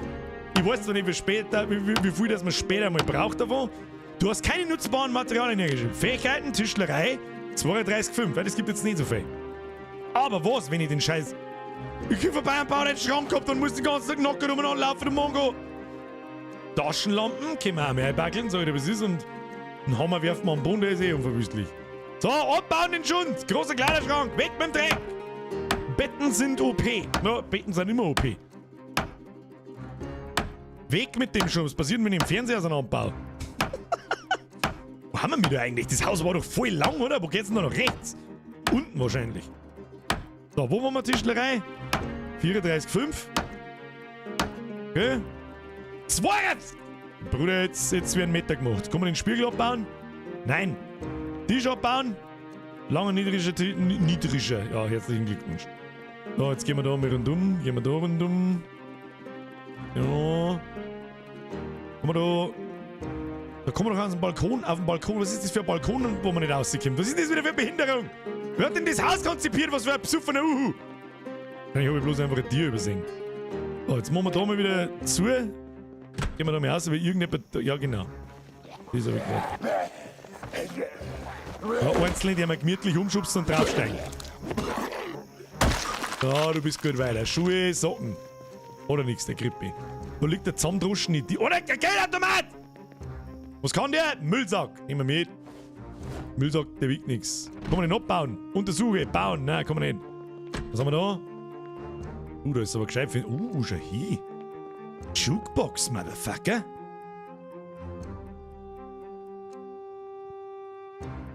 Kann man die Sachen nicht eigentlich, die muss man doch auch irgendwie mitnehmen können, oder? Kann man nicht basen? Oh, schau hier! Jetzt haben sie alle unsere Probleme, haben sie gleich alle Bierdosen! Jetzt genehmigen wir uns erst einmal eine halbe. Hoppala. Ich drücke aber instinktiv auf Escape, damit ich aus dem Menü rauskomme. Rechtsklick. Schlafen. Nein, man kann sich leider nicht hinsitzen. Es gibt keine Animation zum Hinsitzen. Aber mit der Bierdose trinken. Trinken wir mal eine halbe, weil ich nicht weiß, was passiert. Links ist ein Menü zum Gegenstände bewegen. Was? Ach, das da war das, gell? Nehmen, Platz. Ah. Bin ich jetzt leicht angedüdelt oder nicht? Dann trinken wir es ganz. Mit der Feuerwehr. Wenn ich noch eine halbe besoffen bin, dann gehst du vom Fenster aus über leere Bierdose, schmeißen wir einfach einen Boni. So. Easy. Staunzen! Warum bist du immer Staunzen? Haut's mir ab mit deinem Scheiß, du Kackvieh! Hol mir Lichtschwert, ich schwör's dir. Schwör's dir, du Mistviech, du Hochseufz. So, alle Spirituosen ausräumen. Los. Bierflasche, ist die jetzt noch voll oder nicht? Weiß ich nicht, nehmen wir mit. Steht Bier drauf, muss sein backen. I'm a simple man. Oder gibt's einen Bourbon, einen Rotwein und einen Weißwein? Heute auf die Nacht wird eine düdelt. La la la. Aber jetzt haben wir gleich wieder zu voll mit allem. Müssen wir was auswerfen. Was werfen wir aussehen? Was brauchen wir nicht? Frischer Kohlkorb, Kabel. Legt man was mit dem Kabel? Orangenlimo? Nix. Seil brauchen wir nicht. Taschenlampen, geil, brauchen wir auch nicht. Hau ab. Wir haben beieinander. 13,73. Na gut. Ja, wenigstens wissen wir, wo die Bar ist. Ein bisschen was nehmen wir noch mit. Ist da noch irgendwas Tolles dabei? Bierflasche, Bourbon, Wein, haben wir schon alles. Haben wir alles. In der Bar selber noch was drin? Bier. Da geht's jetzt so schön. Da können wir uns zudüdeln, bis die Welt untergeht. Wow! Da ist eine Großraumküche, Alter! Senf! Kondensmilch, die war in der schon gut. Die, wenn du gesoffen hast, bis 2 Minuten später verreckt. Das wichtigste Utensil in jeder Afro-Cup-Pfütze: Kaffee. Das ist da. Alter, da gibt's ja voll das Zeug. Na, die gute Leone! Alter, ich habe eine schlechte Nachricht. Wir sind zu spät. Die Leone ist leider abgelaufen. Das MDH der köstlichen Leone ist erreicht. Rest in peace! Please! Ladies and gentlemen, press F von Leone! Oh, da war lauter gutes Zeug drin gewesen, aber wieso liegt das einfach da drin und nicht im Kühlschrank, ihr Trottel? Schürze, Pflanzenöl, Hefe, was es nicht alles gibt. Oh, das können wir nicht mitnehmen. Das nehmen wir alles mit. Jetzt gehen wir dann sowieso gleich wieder, da gibt's ja nichts. Also ja, es ist ein bisschen gelungen, da gibt's schon was. Gemischtes Gemüse. Ein wenig Gemüse. Bruder, da geht's zu dem Affenstall. Ein bisschen ein Übergewicht darf man haben. Weiß es wie es ist. Da was drin, Dose mit Konten, die brauchen wir nicht. Jetzt da noch weiter. Ja, wir haben offensichtlich eine Bar gefunden oder ein kleines Motel. Da geht's ja noch mehr auf. Machen wir alle Türen auf.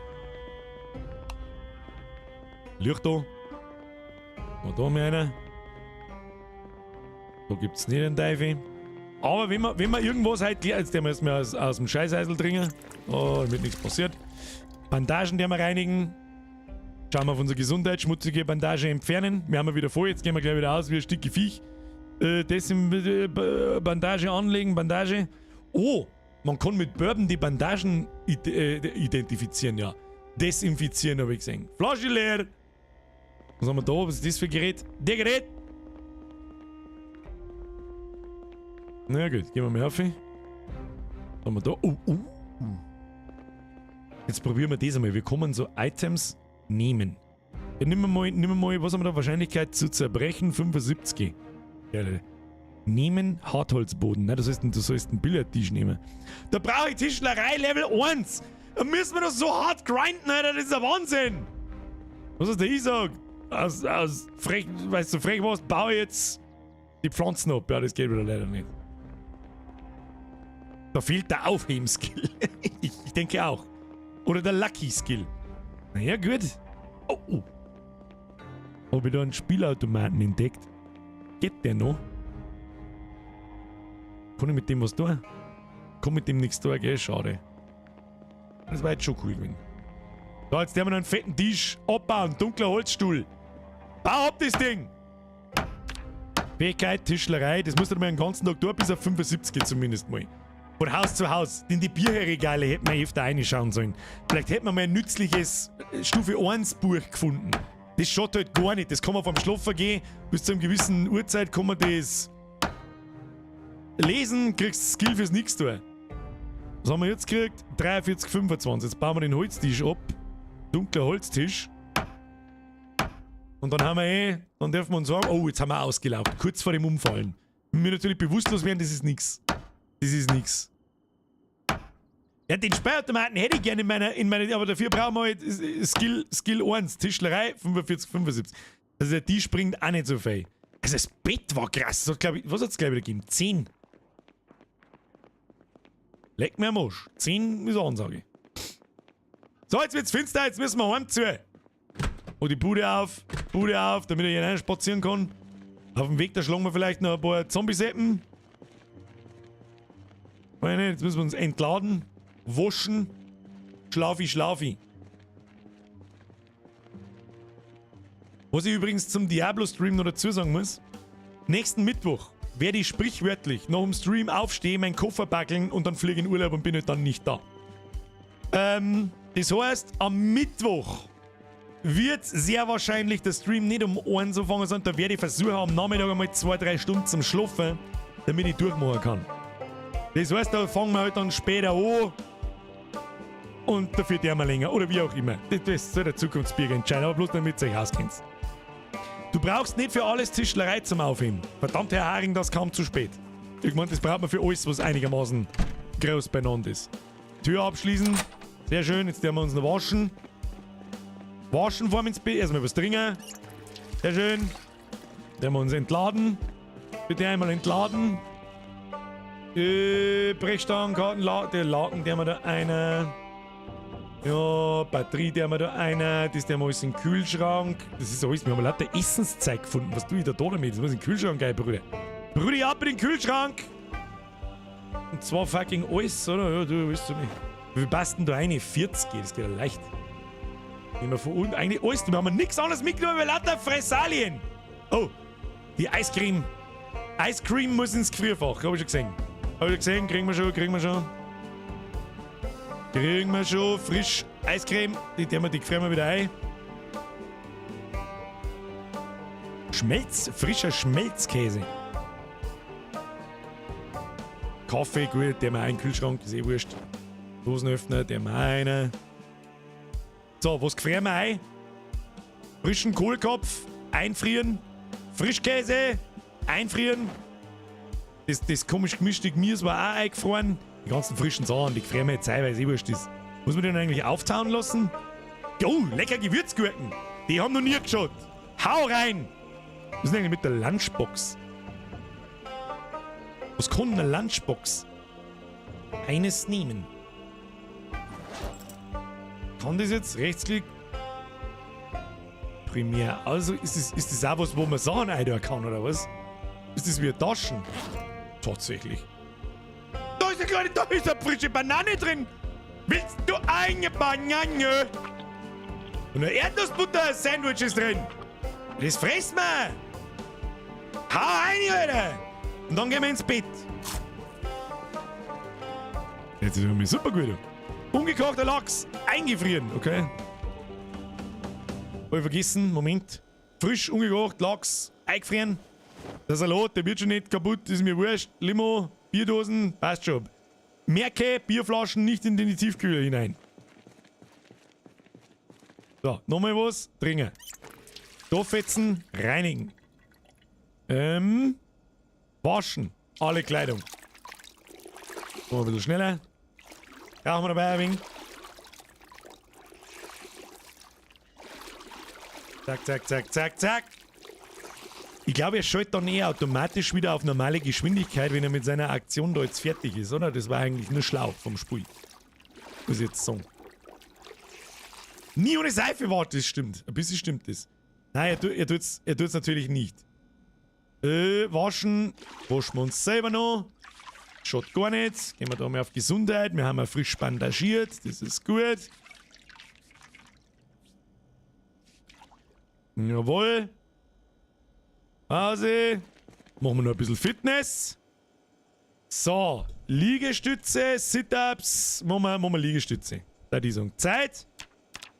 Halbe Stunde Liegestütze. Wer kriegt sie schafft nicht mit 2? Ich mach jetzt mal okay. Du jetzt? Mach du tatsächlich Liegestütze. Oder der mag's aber wissen, was ist mit dem? Fähigkeiten? Fitness. Geht jetzt das da. Oh, das schau ich, wie das in Tee geht. 294, 297. Super, Alter. Alter. Also, der ist so fit, oder der kriegt so Vogel.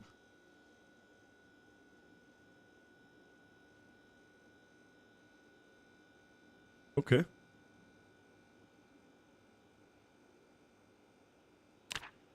Hat sich schon rentiert? Was ist da jetzt? Hohe Anstrengung, du kannst kaum rennen. Ausgelaugt, etwas gelangweilt. Das haben wir halb Nase, aber das ist nicht schlimm. Schlaft man im Schweiz. Wir schlafen im Schweiz. Schlafen? Willst du wirklich schlafen? Ja. Sehr schön. Aber gut, das Fitness ist eh schon auf Stufe 6. Da auf Stufe 7 kommen, ist ein weiter Weg. Da brauchen wir 60.000 XP. Und wir haben jetzt, seitdem wir spielen, 400. Gut, wir haben eine Feld da jetzt dafür. So vorm Schlafen gehen wir ja Runden und so. Aber trotzdem. Da ist schon ein wenig hin. Da ist schon ein wenig hin. So, und jetzt trinken wir was.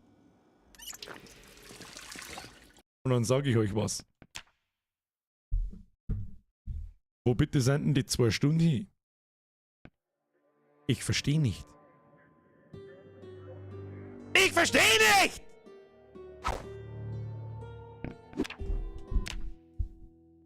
So, Freunde der Sonne. Ich bin unschlüssig, ob wir das nach der Sommerpause noch mal spielen sollen. Müsst's mir hier sagen. Schöne Grüße an den Nachschau-Squad. Sollen wir das nochmal da oder nicht? Immer ein Zeichen für ein gutes Spiel. Mir taugt's ja auch anders. Ich muss mir jetzt zusammenreißen.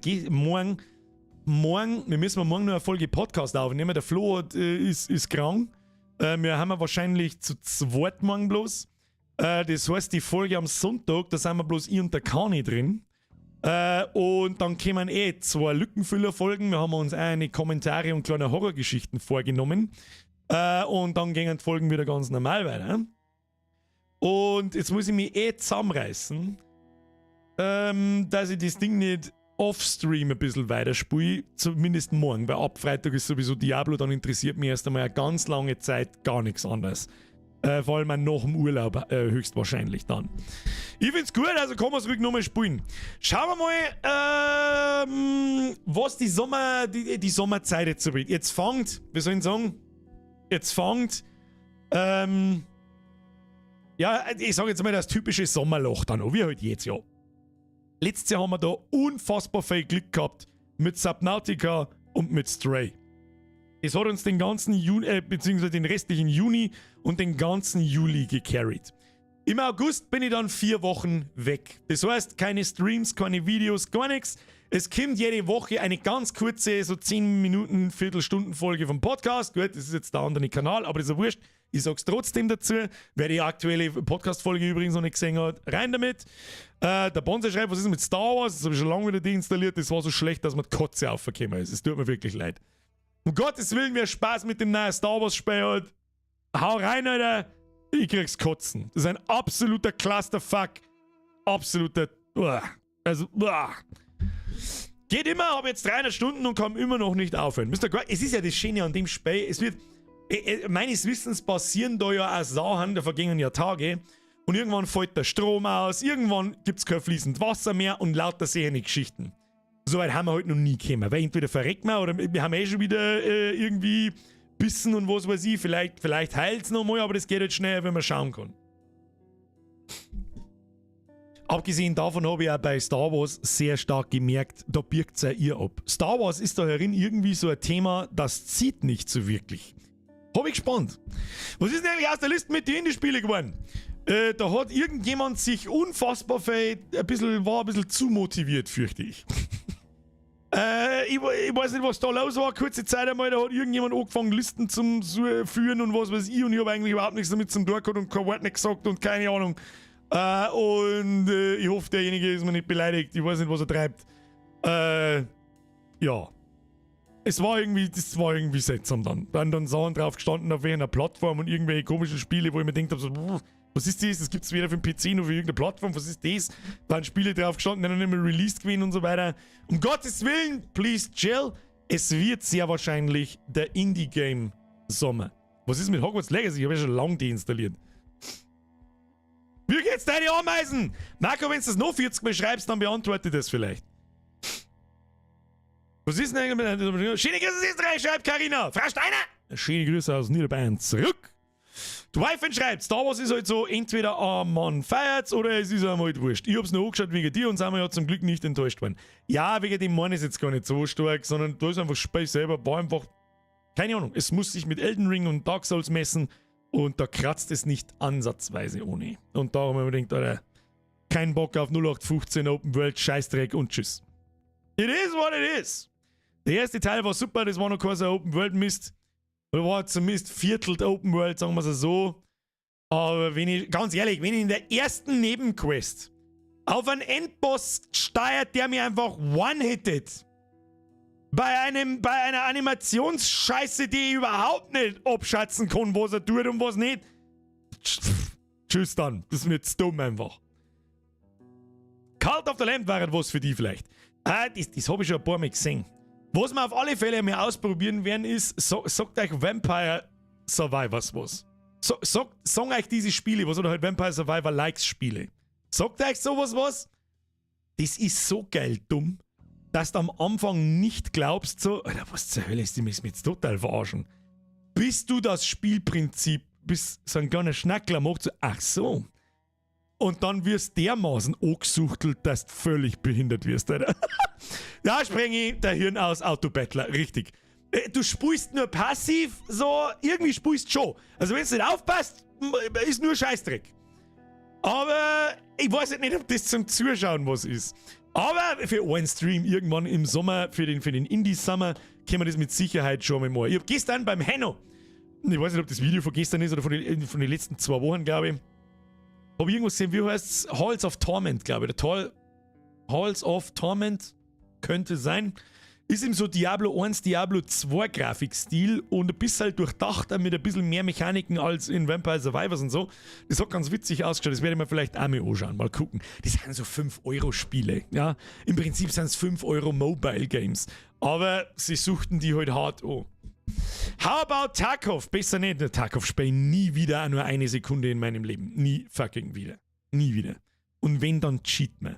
Aber wenn man das das ist ja die Schade, sowas kannst du nicht streamen. Sonst wirst du nämlich auf Twitch gebannt. Ich glaube sogar auf YouTube wirst du auch gebannt. Und ja. Wenn ich im Spiel umeinander bannt wird, ist mir wurscht. Sag ich dir, was ist. Maxi! Was machen deine Ameisen? Was meine Ameisen machen? Die bauen vor, da oben auf meinem Regal und versuchen die Weltherrschaft zu erreichen. Maxi, merci dir. Schluss jetzt! Es gab noch mal eine Überlegung. Weiß ich nicht, stickt mich nicht. Ich hab mich, ja auch Und wir haben uns einfach so krass mit Daisy abgezockt. Und Scum ist einfach sehr ähnlich. Seien wir uns ehrlich, es ist dasselbe in Grün mit ein paar Mechaniken hier und da, wo halt anders sind. So, aber irgendwo ist das gleiche. Ich weiß es auch nicht. Der Bar, mir ist wieder ein Zyklischer. Brotato. Was ist ein Brotato, glaube ich? Das muss ich mal anschauen.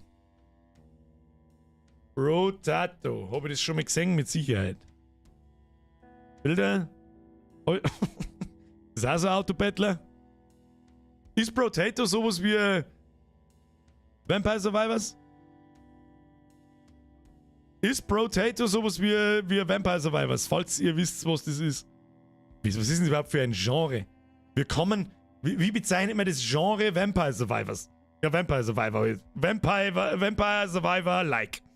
Wir waren jetzt mit Dwarf Fortress. Das habe ich schon mal angefangen. Das ist mir... Es schaut mir jetzt beschissen aus. Ich kann es nicht anders sagen.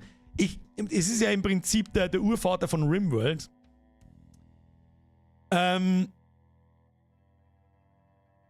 Und ist 100-mal so komplex. Ich weiß das. Aber... Es schaut mir einfach zu beschissen aus, dass es mich in diese Welt zieht, wie es RimWorld kann. Ich weiß nicht, jetzt schaut RimWorld schon scheiße aus. Ich warte einfach nur drauf, dass endlich Payday 3 rauskommt. Das ist so unsere. Wie sieht es mit Kerbal Space Program 2 aus? Ah, gute Frage. Wenn es jemals kommt, dann kann man es einmal spielen. Brotator ist ein Arena-Shooter-Roguelike aus der Vogelperspektive, in dem du eine Kartoffel spielst, die mit bis zu 6 Waffen gleichzeitig gegen Horden von Aliens kämpft. Ja, aber das hört sich sehr stark nach Vampire Survivor, oder? Selbe Spielprinzip. Muss man mal anschauen. Da gefällt mir der Grafikstil. So einfach zeichnet so. Ich weiß auch nicht, wie ich sagen soll. Gefällt mir. Für so eine Art von Spiel. Ja, muss man dazu sagen. Was? Requisiten-Arena-Action. Das passt sogar ziemlich gut. KSP 2 ist abgestürzt, nur noch 100 gleichzeitige Spieler auf Steam. Ja, aber wahrscheinlich, weil es einfach unfertiger Schrott wieder mal ist, oder? Leider.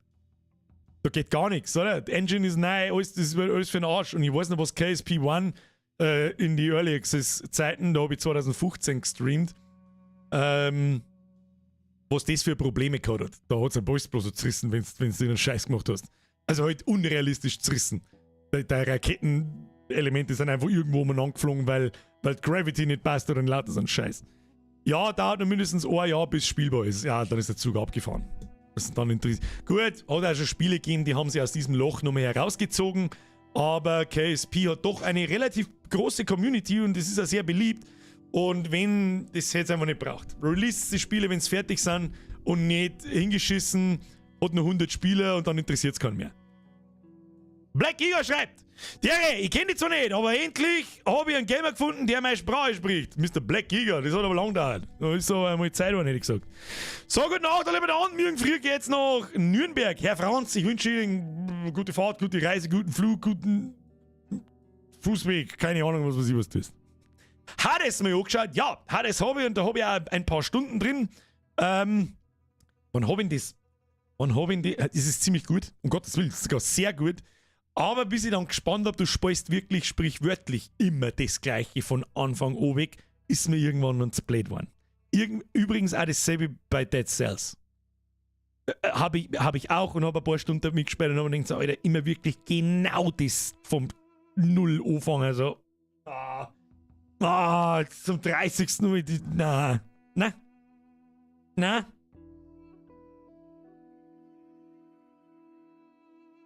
Ob das halt schöne Spiele zum Zuschauen sind, ist das an. Bei Dead Cells kann ich es mir vorstellen, ja, wenn du 100 Mal stirbst und so, ja, natürlich ist das lustig, haha. Bei Hades ist es auch so, da gehört es zum Spiel zu sterben, ähnlich wie in Dark Souls, Elden Ring etc. Bei Hades noch viel mehr irgendwie, da gehört es sprichwörtlich zum Spielgenre zu sterben. Sagt der There Are Billions was? Ja, das hat ein Spezi von mir reingesucht, da habe ich mal ein bisschen zugeschaut oder gar nicht so schlecht ausgeschaut. Felix! Achtung, kriegst du die Tröte zu später Stunde, Resubs. So, passt. Alt F4 mit Live Ray, was war ein Alt F4 gleich wieder? Dieser Rittertrottel, oder? Der aneinander springt, dem völlig unmögliche Ding. Da findet man, es gibt genügend Indie-Spiele. Ich habe auch genügend Indie-Spiele auf der Liste, die ich mir vorstellen kann. Somebold bleibt mal drauf. Jetzt ist einmal folgendes. Das ist heute übrigens erst einmal, bevor wir da alle abhauen. Erst einmal vielen Dank fürs Zuschauen. Ich hoffe, niemand ist mir unfasslich beleidigt, dass ich am Montag nicht da war. Ich sag's euch wirklich, wie es ist. Ich hätte nicht können. Ich hätte nicht gekonnt. Ich habe versucht, mich herzusitzen. Ich hab's 5 Minuten ausgehalten. Dann bewegt sich der Monitor aus meinem Sicht und ich denke, Alter, ich kotz sprichwörtlich gleich auf Tastatur. Ich hoffe, da ist mir niemand böse. Ich hoffe, Sie hatten heute Spaß. Project Zomboid ist ein schönes Spiel, wenn wir sonst nicht wissen, was wir da müssen. Was wir da sollen. Darum, wenn es dir taugt hat, Like da lassen. Wenn nicht, dann legst mir am Arsch. Rechts oben ist der X-Button. Kenji mal angeschaut, da verlierst dich aber auch. Damit liebäugle ich schon seit keine Ahnung wann. Selber schuld, wenn man so viel saufen muss. Ja, ich hab nichts verloren. Dadurch. Ich hab einfach nur nichts gestreamt. Geht jetzt für mich keine Welt nicht unter. Aber wer weiß, vielleicht sitzt ja da irgendjemand daheim, der sich dann denkt, aha, mein Vater hat ja gesagt, wer arbeiten kann, na halt aus. Wer saufen kann, ja kann er arbeiten. Ja, also sagst du mal, dein Papa soll sein Maul halten. So. So ist, was ich wollte. Sagst du mal, dein Papa soll lieber keine Ratschläge mehr geben. Scorn hat die damals gescheit gepackt, Rage gekriegt. War das nochmal? Du kannst vergessen, wenn sie sich nochmal Scorn spielt. Bist du besoffen? Das war das schlechteste Scheiße, die ich jemals gesehen habe. Desolate ist ein netter Horror-Survival-Coop-fähiges Sandbox-Game. Wäre was für den Oktober. Hab ich das schon mal gehört? Weiß ich nicht. Der Titel sagt mir was. Der Austrian schreibt, meine 50 Euro gingen da, Herr Austrian. Bei aller Liebe. Aus dem from the bottom of my heart. Natürlich Dankeschön. Aber wenn ich mir da her sitze und sage, ich mach das nicht wegen dem Geld, dann meine ich das so.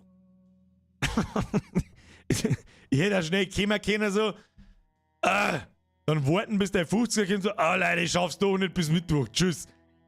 Ich möchte wetten, es gibt Leute, die denen das. Da lege ich mein Hint ins Feuer. Sprenge schreibt, der 50er wurde in Bananenschnaps investiert. Ich frage mich nicht, ich schwör's dir bei Gott, das ist ja das, was habe ich vorher gesagt, beim Heimgehen. Wir haben ja die Flaschen beim Heim, die wollte er ja eigentlich mit Heim nehmen, ja? Dass er daheim einen Bananenschnaps hat, damit er die da trinken kann. Haben wir nur 5 Minuten vor dem Griechen gestanden, dann war es schon off. Heimgegangen, beim Heimgehen war es leer. Das war ja nicht das Einzige. Die hat er gekauft. Ich hab mir noch 6 halben gekauft. Das ist jetzt übrigens keine Lüge nicht. Oder jeder, der dabei war, der noch einen getrunken hat, ja, okay, hast du Weg halbe, ja, freilich, nimm mich mit, tu her. Ja, was kosten die? 22 Euro. Was? 6 halbe habe ich gesagt, nicht 1,5 Kasten. Ja, 22 Euro, ja gut, weißt du was, leg mir mal da. Nimm 25, 3 Euro Trinkgeld und her mit deinen 6 Euro Bier austeilt, das ist ja auch nicht, ja, ist eh wurscht. Ja, das war mir mal wieder eine Lehre.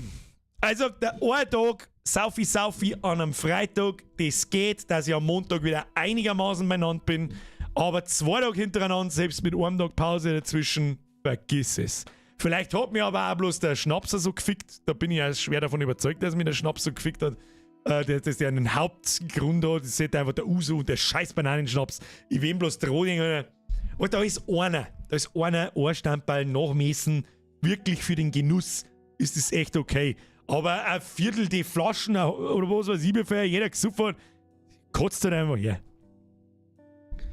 Ich stirb nach einem Tag schon und liegt dann noch eine Woche flach.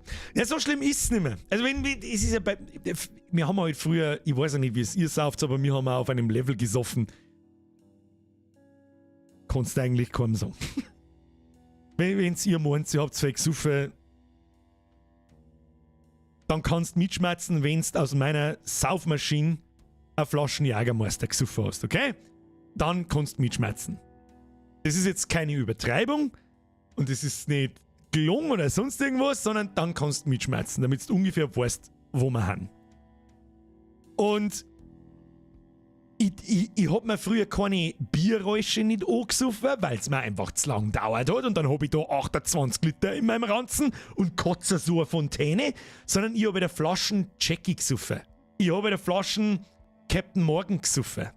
Mit Cola und Zitrone und was weiß ich. Und das fickt die halt einfach anders wie ein Bierrausch. Und das habe ich bis vor ein paar Jahren, ich sage jetzt mal bis vor 1, 2, 3 Jahren gemeint, das geht immer noch, aber nur mit Bier, das ist ja auch, da kann man sich natürlich auch komplett umrichten, aber bevor ich mich mit Bier so einen harten Absturz habe, so schnell kann ich das Bier gar nicht einsaufen. Ich weiß nicht, wie ich sagen soll. Da kriege ich vorher Schelbe und mir wird vorher schlecht, bevor ich einen Rausch habe, dass ich nicht mehr weiß, wo ich wohne. Weil einfach, dann habe ich da 8 Liter in meinem kleinen Babyranzen drin und was soll ich machen? Speibe ich vorher, ohne dass ich einen Rausch habe. Weiß auch nicht. Darum. Und dann bist du hauen voll und dann passt's. Der Shadow Bite Fox schreibt, ich möchte mal erwähnen, dass dieses Thema kein gutes Beispiel ist. Liebe Kinder, man kann auch Spaß haben ohne Alkohol. Ja, man kann auch Alkohol ohne Spaß zu haben. Du kannst sagen, wie du es magst. Vor 2 Jahren fast eine Flaschen Sambuca gesoffen. Den trinke ich auch gern, wenn noch einer hersteht. Mit ein paar Kaffeebohnen. Ja, aber du bist dann auch meistens zum Speien. Man kann auch ohne Spaß betrunken sein. Richtig. Ja, ich war ziemlich ähnlich drauf wie du. Ja, die Zeiten sind übrigens vorbei. Nein. Ich bin jetzt alt, fett und grau und langsam, aber Schwanz. Und mir sauft man keine Jägermeisterflaschen mehr aus Saufmaschinen. Mir sauft man generell kein Getränk mehr aus der Saufmaschine. Ich zeige euch bloß, wie man es baut. Was ihr damit jetzt ist mir scheißegal. Und, ja. That's the game. Das heißt, das ist mir jetzt wieder eine Lehre für maximal ein Jahr. Und ja. Geh, Birger, wir warten wieder mit dem Festival. Nein. Ist mir einfach stressig. Mittlerweile verstehe ich die alten Lappen, die früher im Hotel gewohnt haben im Festival. Die verstehe ich mittlerweile. Vor 15 Jahren habe ich gelacht drüber. Nein, das ist, was das ist. Man wird einfach da schon. Grau ist das neue Schwanz. Jetzt liege ich umeinander und begert aus dem Fenster aus. Ihr sollt gefälligst am Maul halten um 2 in der Früh.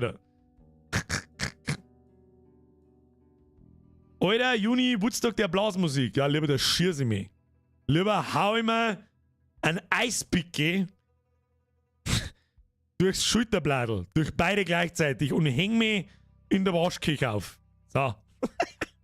Das Alter holt jeden ein. Ja, es ist auch nicht mehr so wie früher. Leute, ohne... Früher hat man... Da ist man halt fortgegangen. Weibergeiern, fortgehen, Gaudi haben mit die Spätzchen und so. Ich kann wirklich bei bestem Gewissen sagen, ich glaube, ich habe, was das betrifft, nahezu alles gesehen, alles getan, alles mitgemacht, fast alles. Und wahrscheinlich mehr als die meisten. Und es reicht. Ich hab nimmer den Ansporn, wie das halt vor 10, 15 Jahren war. Kannst du nicht anders sagen. Und ein großer Demotivator ist natürlich erstens, jeder hockt im Arbeitsleben. Ich muss einigermaßen auf der Höhe sein zwischen Montag und Donnerstag. Da kann ich nämlich nicht, das geht einfach nicht mehr. Natürlich brauche ich 1, 2 Tage länger. Aber trotzdem, das ist einfach das, ja, der Bub wird erwachsen. Ja, deswegen saufe ich auch noch am Freitag. Jetzt habe ich wieder rausgefunden. Freitag, nur Bierrausch, dann geht's am Montag wieder. War locker gegangen. Sonntag war ich topfit, Alter.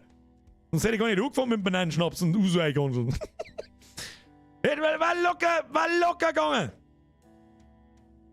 Das kann man machen. Aber, Alter, lass deine Bratzen vom Schnaps, die ficken die 3 Tage lang. Geht nicht. Geht nicht. Herr Bauer, ich hab die fast übersehen. Unter 5 Minuten ist noch. Was ist mit der 2? Spulst das auch mal? Chris aus Österreich. Herr Bauer, mehr als die 4 5. Der 2, das ist das Neue, was da gerade erst gekommen ist, gell? Ich habe immer noch so ein bisschen das Gefühl, ja, Zombie draufhauen, ui, lustig, das ist eine Stunde lang lustig und dann habe ich 60 € für Sperr ausgegeben, das keine 20 wert ist. Wenn es vielleicht irgendwann einmal im Battle Pass drin ist oder wenn es vielleicht irgendwann einmal nur ein 20er kostet, oder vielleicht einmal, aber so richtig sticker tut es mich nicht. Der Schandi, ich bin 28 und gehe auf jetzt Festival, was geht. Ja, ich habe mit Festivals aufgehört mit, ich schätze mal, 25, 26, 27, warte mal, lass mich so überlegen. Ja, mit 27, 28 ungefähr, so vor ungefähr 10 Jahren. War auf, was weiß ich, wie viele Konzerte und Festivals in den 10 Jahren davor. Hab gefühlt alles gesehen, alles mitgemacht auf die Festivals, fucking everything. Das zirkt mich nicht mehr. Ich weiß halt nicht, was ich noch sagen will, es ist ja immer das Gleiche. Na. Ja, das ist halt einfach das. Und das, darum motiviert es mich nicht mehr so. Du, das darf schon gehen. Mit einem Festival, da musst bloß... Nein, da bist du halt 3 Tage, darfst du halt nicht volle Kanone wegstrahlen, dass du nicht mehr gehen kannst und nicht mehr schmerzen kannst, sondern 3 Tage Pegel halten. So bist das hast du früher schon tun müssen, weil du nicht 3 Tage hintereinander einen völligen Vollsäure haben kannst. Das ist ja damals schon nicht gegangen. Und da braucht mir ja keiner was anderes verzeihen, dass es ihm da richtig gut geht dabei. Und das Festival dann richtig viel Spaß gemacht hat. Ja, komm halt einmal. Lüge. Das geht nicht mal mit 20. Ja gut, ist im Volksfest auch 6 Tage hintereinander gegangen, gut, irgendwie, aber es war wirklich schön. Man hat gesagt, ja, cool, aber war es wirklich schön? Oder war es nur für seine Freund cool sei schön? Weiß nicht, Brudi, weiß nicht. Das Schlimmste ist der Rausch auf Jackie, das kommt mir vor, wie wenn man da viel länger besoffen ist. Was schon auf dem Summer Breeze? Jawohl! Festival immer leicht angedüdelt sein, dann feit nix. Ja genau, immer so der schöne Daydrunk-Pegel. So, man, natürlich hast du trotzdem irgendwann, wenn du die ganze Zeit dahin bühlst, 3 Tage so permanent 1,5 Promille und das wirst du büßen, aber halt nicht so wegschießen im Drehgling und am nächsten Tag aufwachen, weitersaufen, das geht nicht, das ist einfach dumm. Pegel halten und am Montag ziehen. Was bei mir da immer krass war, ist vor allem, wenn wir 2 Tage hintereinander beim Saufi waren, ich tram dann richtig krass. Von Sonntag auf Montag und von Montag auf Dienstag immer noch und meistens da sogar noch krasser. Kommt vom Entzug, glaube ich. Da haben wir mir gemunkelt, so, der muss vom Entzug kommen. Und das war wirklich regelmäßig, das war wirklich immer. Wenn er nichts gesucht worden ist, dann habe ich nicht seltsame Sachen dran. Capsura, merci für den Euro.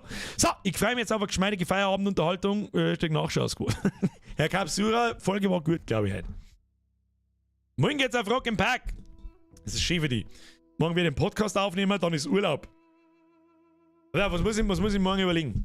Was muss ich morgen überlegen? Bla bla bla. Mittag. Ab Mittag kommt dann um 1 kommt dann irgendwann der Kani, dann werden wir die Podcast-Folge aufnehmen. Kann dann passieren, dass die vielleicht ein bisschen kürzer ist als normal, weil halt der Flo nicht da ist, aber im Normal bringen wir schon eine Stunde zusammen, um Gottes Willen. Und dann wird der gleich noch geschnitten, aufgeladen und so weiter und ab dann ist sprichwörtlich, geht der Urlaubsmode. Zack, Urlaubsmode.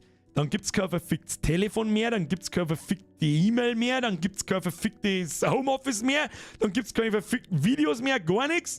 Und der Stream ab Freitag, Diablo Marathon, der wird nicht als Nebenarbeit, der wird nicht als Stream wie da gesehen, sondern da sitze ich einfach da und dann wird gesagt. Und dann werden wir sehen, was passiert. Also wer da übrigens dieselbe aufgedrehte Geschichte erwartet, wie in den 2 Stunden am Montag und Mittwoch, den muss ich leider enttäuschen. Das werden teilweise 5 Stunden Streams bis vielleicht sogar 10 Stunden Streams. Wir werden sehen, wie lang das ist der Bock. Mit übrigens sehr viel Pausen dazwischen. Ja, ich werd mir einen Haufen Zigaretten vordran, mein Dringer da herrichten, dazwischen mal einen Stream-Cut, eine Stunde oder so. Dann kann jeder scheißen gehen und halbe holen und was essen in Ruhe und weiter und dann geht's weiter. Aber dazwischen drin werden wir schon ein paar mit zum Rauchen gehen müssen. Das wird nicht helfen. Ja, das wird der Real-Life-Bürger. Gut, ganz Real-Life kann ich nicht machen, weil sonst da die alle Viertelstunde zum Rauchen rausgehen. Ich bin professioneller Action-Raucher, hallo. Und dann werden wir schauen, was passiert. Zwitschi! Merci für die Mitgliedschaft, neue Mitgliedschaft. Jetzt habe ich die fast gesehen, ab in den Chat, Alter. Habe die Ehre an den Zwitschi. Geiler Stream heute! Merci dir, gefreut mich, wenn er da taugt hat. Ich bin ja immer noch nicht ganz auf der Hey. Ich sag das, es ist immer noch ein wenig am Flower Mong. Dann haben wir heute draußen ein wenig umeinander gewährt, dann haben wir einen Pool versucht aufzustehen und hat nichts hingehauen, das ist wieder heftig kaputt, keine Ahnung. Und da habe ich schon gemerkt, so, Alec, man so ganz fit bist du noch nicht. Also körperlichen Scheißdreck brauchst du nicht mehr. Hau bloß ab. Zwitschi, freue mich schon auf den Marathon. Merci wieder in Zwickelfuchs, Zwitschi. Ich freue mich auch. Das wird richtig gut. Ich habe richtig Bock. Und so krass schnell vergeht Zeit. Ich kann mich noch richtig gut erinnern, wo in meinem Hirn drin war so, naja, das ist erst im Juni, das ist in einem halben Jahr, Alter. Jetzt chill mal, kannst viel verzeihen, bla bla bla. Übermorgen ist soweit. What? That escalated quickly. Und ich glaube wirklich, wir haben ein richtig brauchbares Spiel vor der Nase. Ich glaube nix, wie soll ich sagen, ich glaube nix Besonderes. Muss jetzt ganz ehrlich sagen, ich habe schon ein paar Videos, ich glaube gestern ist das Testembargo gefallen zu Diablo 4. Wir können übrigens einmal, wenn wir das Thema switchen, können wir übrigens einmal so mal. Hoppala, ich habe da schon was vorbereitet. Und zwar, ja, wie das Endgame ausschaut und so. Ich glaube, da ist nicht recht viel Da ist nichts Besonderes. Ich glaube, das am besondersten, gibt es das Wort, weiß ich nicht, ist Grafik. Da muss ich wirklich sagen, im Action-RPG-Genre gibt es nichts, was da ohne kratzt. Kannst du sagen, was du willst. Vom Artstyle und von wie die Grafik ausschaut. Richtig krass gut gemacht, hätte ich nicht erwartet. Ich bin der skeptischste Affenarsch, der umeinander rennt, was Blizzard angeht seit 2018. Die ganzen Phones und der ganze Scheiß, was dann passiert ist. Vielleicht haben sie es wirklich verstanden, dass das hier, was am Freitag released wird, die letzte Chance ist, um nicht eine riesengroße Community zu verlieren, was ihre Konsolen- und PC-Spieler betrifft. GameStar sagt, die Story wäre auch überragend. Hab ich auch schon gehört. Hab mir aber nicht spoilern lassen. Alter, ich war seit März oder so nicht mehr im Stream. Was ist alles passiert? Simon, ich war vielleicht auch nicht da seit März. Who knows? Das ist so schön. Für ARPG gibt's nichts, was mehr Inhalt hatte am Start, also ich sehe es positiv in die Zukunft. Das ist jetzt was, auf was ich hinaus wollte. Sie müssen abliefern. Sie müssen das Radl aber auch nicht neu erfinden. Müssen sie nicht. Sie müssen sich nicht mit Path of Exile anlegen. Path of Exile will nicht Diablo sein und Diablo möchte aber auch nicht Path of Exile sein. Ultra komplex und so wenig komplex zum Start ist bei Diablo gar nicht. Mal abwarten, ja, mit den ganzen Items und Builds und 100.000 Sachen, die du machen kannst und mit selber verzaubern. Du kannst im Prinzip selber Items fast komplett craften. Das ist alles noch viel komplexer als im Path of Exile, aber ist ja wurscht. Aber die ganzen Gameplay-Mechanics, die drin sind und vor allem im Endgame drin sind, mit diesem Paragon-Board und so, es gelangt für den Start überall hin. Überall. Es gibt World-Bosse, die haben coole Mechaniken. Es gibt ein paar coole Bosse, die man zumindest bis jetzt gesehen hat, in die Dungeons drin, die ein paar Mechaniken haben und so. Ähnlich wie das Path of Exile macht. Und mehr muss gar nicht sein. Ich möchte ein solides Grundgerüst von einem Action-RPG. Es muss sich geil anfühlen. Geil ausschauen ist eigentlich nur optional.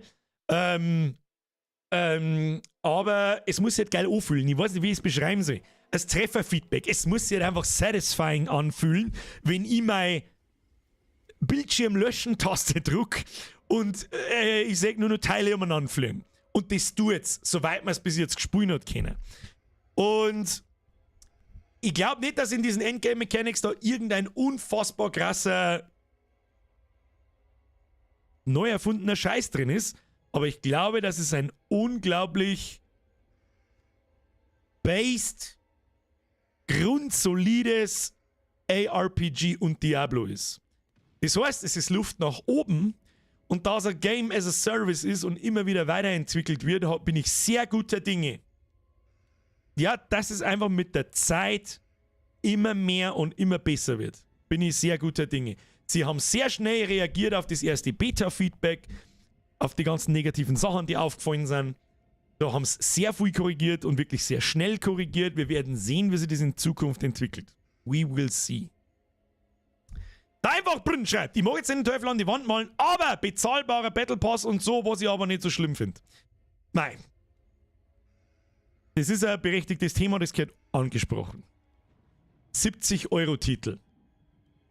Heroic Version 90 €, Deluxe Edition 100 €. Okay. So, wenn wir uns jetzt daher sitzen und lang aufregen, wird sich dann irgendetwas ändern? Nein.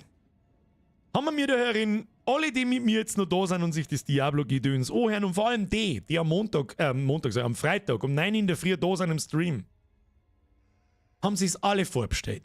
Und zwar alle. Okay? Ein Scheißdreck wird sich ändern. Ganz im Gegenteil. Seien wir mal froh, dass die Spiele nicht schon 80 € kosten. Das ist mir das Erste. Natürlich darf ich sagen, 70 € ist vielleicht schon happig, Blizzard. Blizzard wird sagen, musst das ja nicht kaufen. Birger wird sagen, tja, da steht aber Diablo drauf. Blizzard wird sagen, tja, du Vollidiot. It is what it is. So. Jetzt gingen sie aber so weit, dass in diesem Vollpreistitel, ja, 70 €, ein Shop drin ist, in dem du Skins kaufen kannst, wenn du das willst. Keine spielerischen Vorteile, in Klammern bis jetzt, und ich bin guter Dinge. Die, wenn sie erlauben, dass die da irgendwelche Vorteile einbauen fürs Spiel, sei es schneller XP, besser nicht, irgendein Scheiß, dann macht die Community, ist dann auf 100 Sachen 80. Und ja, die haben dann schon die 80 Euro ausgegeben für das Spiel, das ist schon okay. Aber von den 80 Euro, verstehen Sie mich nicht falsch, das ist wahrscheinlich ein Haufen Geld, was da Blizzard damit einnimmt. Aber das große Geld kommt nicht von den 80 Euro einmalig. Das Sammy, ich verstehe es nicht. Oh! Null! Null oder O? Ich weiß nicht. Ich weiß nicht, wo das jetzt hergeht, ich weiß nicht, was ich sagen soll. Ussi aufs Nussi, was ist mir? Ich weiß nicht. Mehr als wieder ein Zehner. Na, Alter, was ist denn jetzt?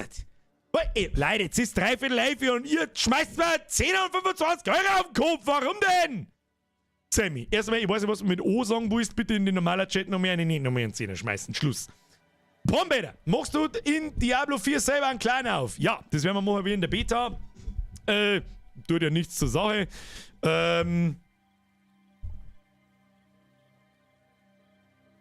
Ist eigentlich eine gute Frage. Ob ich offstream, wenn der Stream dann vorbei ist, meine Ruhe haben will.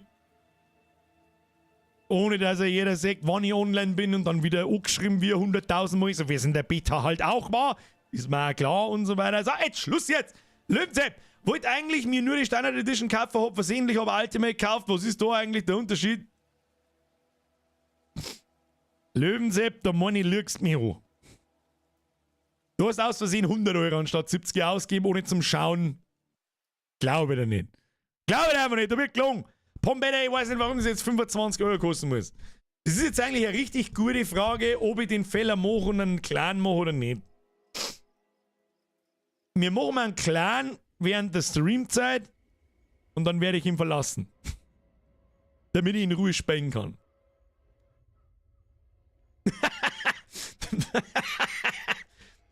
Löwensepp, 30 Euro haben der Unterschied. Wenn die Pay-to-Power einbringen, weiß das mit Blizzard am PC. Und auf der Konsole auch. Der sagt, ja gut, Konsolierer sind noch mehr hausig dümmer wie mir. Casualiger als mir. Die fressen, die brauchen, die haben ein bisschen eine längere Zündschnur wie mir, sagen wir es so. Aber das, wenn sie sich erlauben.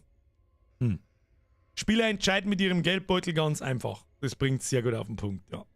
Auf alle Fälle ist das große Geld nicht damit verdient, dass die Retail-Version, also der Verkauf des Spiels, 70 Euro kostet. Das ist ein Haufen Geld, da brauchen wir nicht schmerzen. Das ist erst einmal ein riesengroßer Geldbatzen, den sie Blizzard für die Entwicklung zurückholt. Das Spiel war 4, 5, 6 Jahre in Entwicklung.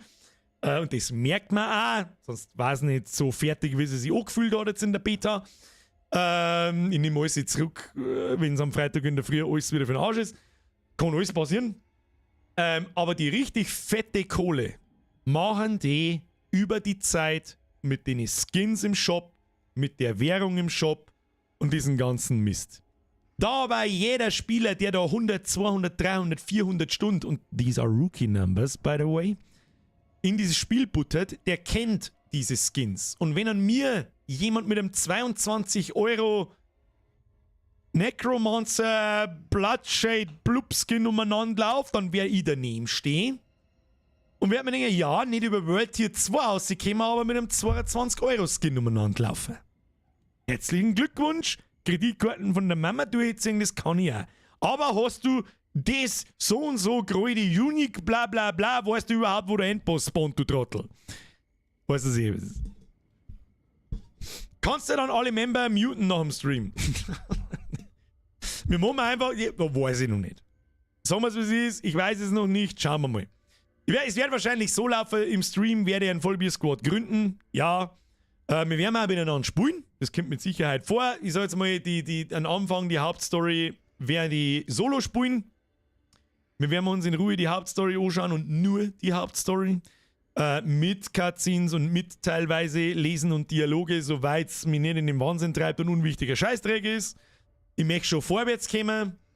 Und wenn es dann in Richtung Endgame geht, ich hoffe, da jetzt mal am Samstag auf die Nacht, werden wir anfangen, in Gruppen zum Spielen. Wer mitspielen will, um Gottes Willen. Und dann werden wir es schon sehen. Übrigens einmal, by the way, ein großes Dankeschön nochmal an den Pombeter und den Semmige für einen 10 am 5 zu solch später Stunde braucht es das nicht. Aber auch an Herrn Löwensepp, sei Euro, soll nicht unterschätzt werden. Dankeschön. Wird echt mit dem Zusatzschmarrn mehr. Genau, und auf das wollte ich hinaus. Es ist Zeit, sich daran zu gewöhnen, dass Spiele so auf den Markt kommen. Sie daten es nicht, sie machen es alle so, mittlerweile, alle. Es gibt eine Zusatzversion, die 10 Euro mehr kostet, 20 Euro mehr kostet, 30 Euro mehr kostet, die du 5 Tage früher spielen kannst. Hogwarts Legacy zum Beispiel, hat es auch gegeben, hat sich da jemand beschwert, ich hab nichts gehört, keine Ahnung wieso, steht halt nicht Blizzard und Diablo drauf und bla bla bla bla. Herr Baumgartner, mir ist wieder ein Reset. Sei, das bin ich auch da. Herr Baumgartner, das ist reichlich spät, weil ich bin gerade auf dem Weg nach irgendwo. Gibt's da PvP in Diablo? Ja, aber Diablo und PvP ist lächerlich behindert. Lächerlich behindert. Wir werden sehen, wie es ist. Wahrscheinlich ist es immer das Gleiche. Ich spring eine, One-Hit-Out. Ja, herzlichen Glückwunsch, tolles PvP. Wir werden sehen. Wir sollten uns daran gewöhnen, dass die Spiele so kämen. Das wird nicht mehr anders werden, denn es funktioniert. Und sie warten alle und mir taten wir es genau. Also, da jetzt auf mein Hirn Blizzard draufsteht. Und dann sehe ich da so, wir haben jetzt ein Spiel released, den kann man jetzt ausscheißen für 80 Euro und dann nie wieder an sein Geld damit verdienen. Oder wir bauen dann noch zusätzlich einen Shop ein mit irgendwelchen Skins, dass sich die Leute nicht aufregen, das passt, dass der Shitstorm nicht allzu groß ist und dass wir weiterhin noch Geld verdienen. Welche Option nehmen wir wohl da? Sag's, wie es ist. Wenn das Spiel gut ist, toll. Wenn das Spiel beschissen ist, schlecht, dann spielen wir es nicht mehr. Fertig. Beschweren wir uns 2 Tage lang, dass wir das Geld rausgeworfen haben vom Fenster, fuck you Blizzard, und dann interessiert es keinen mehr. Und Blizzard übrigens auch nicht, weil die haben ja unser Geld rausgeschmissen. Macht's einen Diablo-Chat im Discord. Herr Andal Klinke, es gibt einen Diablo 4-Chat im Discord bereits. Blödsinn eigentlich mir, weil wir es kaufen. Ja, aber was soll man aber auch tun? Wir haben ja Bock auf das Produkt. Ja? Wir haben ja Bock auf das Produkt und wir hätten gern ein gutes Produkt. Es liegt in unserer Hand. Muss das von Tag 1 sein? Eigentlich nicht. Warum warten wir nicht bis nächsten Mittwoch, bis wir es spielen? Und warten wir und erst dann kaufen. Das ist eine digitale Version, die wird dann nicht davor laufen, die wird nicht ausgehen. Warum werden wir da nicht warten? Wartet einfach ab. Schaut der Meinungen an. Nö. Ich bin fein raus. Ich hab die Streamer-Karte. Ja? Ich hab die Streamer-Karte, ich muss am ersten Tag spielen. Außerdem kann ich die 90-Euro-Version von der Steuer absetzen, ist mir scheißegal. Deswegen ist sie übrigens auch nicht geschenkt, falls das manche meinen. Aber es gibt Leute, die meinen das. Ja, dann kostet sie eh nichts oder du kriegst da sogar Geld. Ja, so funktioniert das, Seppi. So funktioniert das. Ich warte bis nächste Woche. Viper, so ist recht. Ich habe es eben gekauft. Ja, Shadowbite, just stop it. Ihr lasst euch von mir irgendwie beeinflussen oder belabern. Ich bin Fanboy. Ich brauche halt einen Stempel. Ich, Diablo-Fan, seit 1997 übrigens, da haben manche von euch vielleicht noch nicht mal in die Windel gefladert. Ich kaufe einen Diablo. Ich bin der alte Lappen, der sich Urlaub nehmen muss, dass er Computerspiele spielen kann. Okay? Und ja, ich kaufe sowieso. Lasst euch von mir nicht belabern. Ich glaube, wir kriegen ein gutes Spiel abgeliefert. Wer Diablo mag, glaube ich, wird zufrieden sein. So kann ich es ganz einfach beschreiben, glaube ich. Ich bin guter Ding und da spricht jetzt nicht der Fanboy aus mir. Natürlich wünsche ich mir auch, dass wir ein gutes Diablo kriegen. Ich habe alle 3 Betas gespielt. Die Early Access Beta, die Open Beta und die Server Slam Beta. Ein Barb, ein Necro und ein Sorcerer. Auf Level 25, 25 und auf Level 20. Hab alles erfarmt, was geht. Hab auch die Skins mitgenommen und so weiter, die es zu mir spielen gehen. Alles. Hab wie viel wir denn gespielt haben? Stunden, ich weiß nicht. Nicht so viel wie die ganz narischen, aber 30 Stunden insgesamt, 40 vielleicht, 30, 40 Stunden und hab schon ein bisschen übers Level hinaus gefarmt und Sachen ausprobiert, ein paar Builds ausprobiert und so und hab festgestellt, es spielt sich gut. Ich glaube, wir haben ein solides Spiel vor uns. Als Diablo-Fans. Für Neueinsteiger kann ich es nicht sagen. Weiß ich nicht.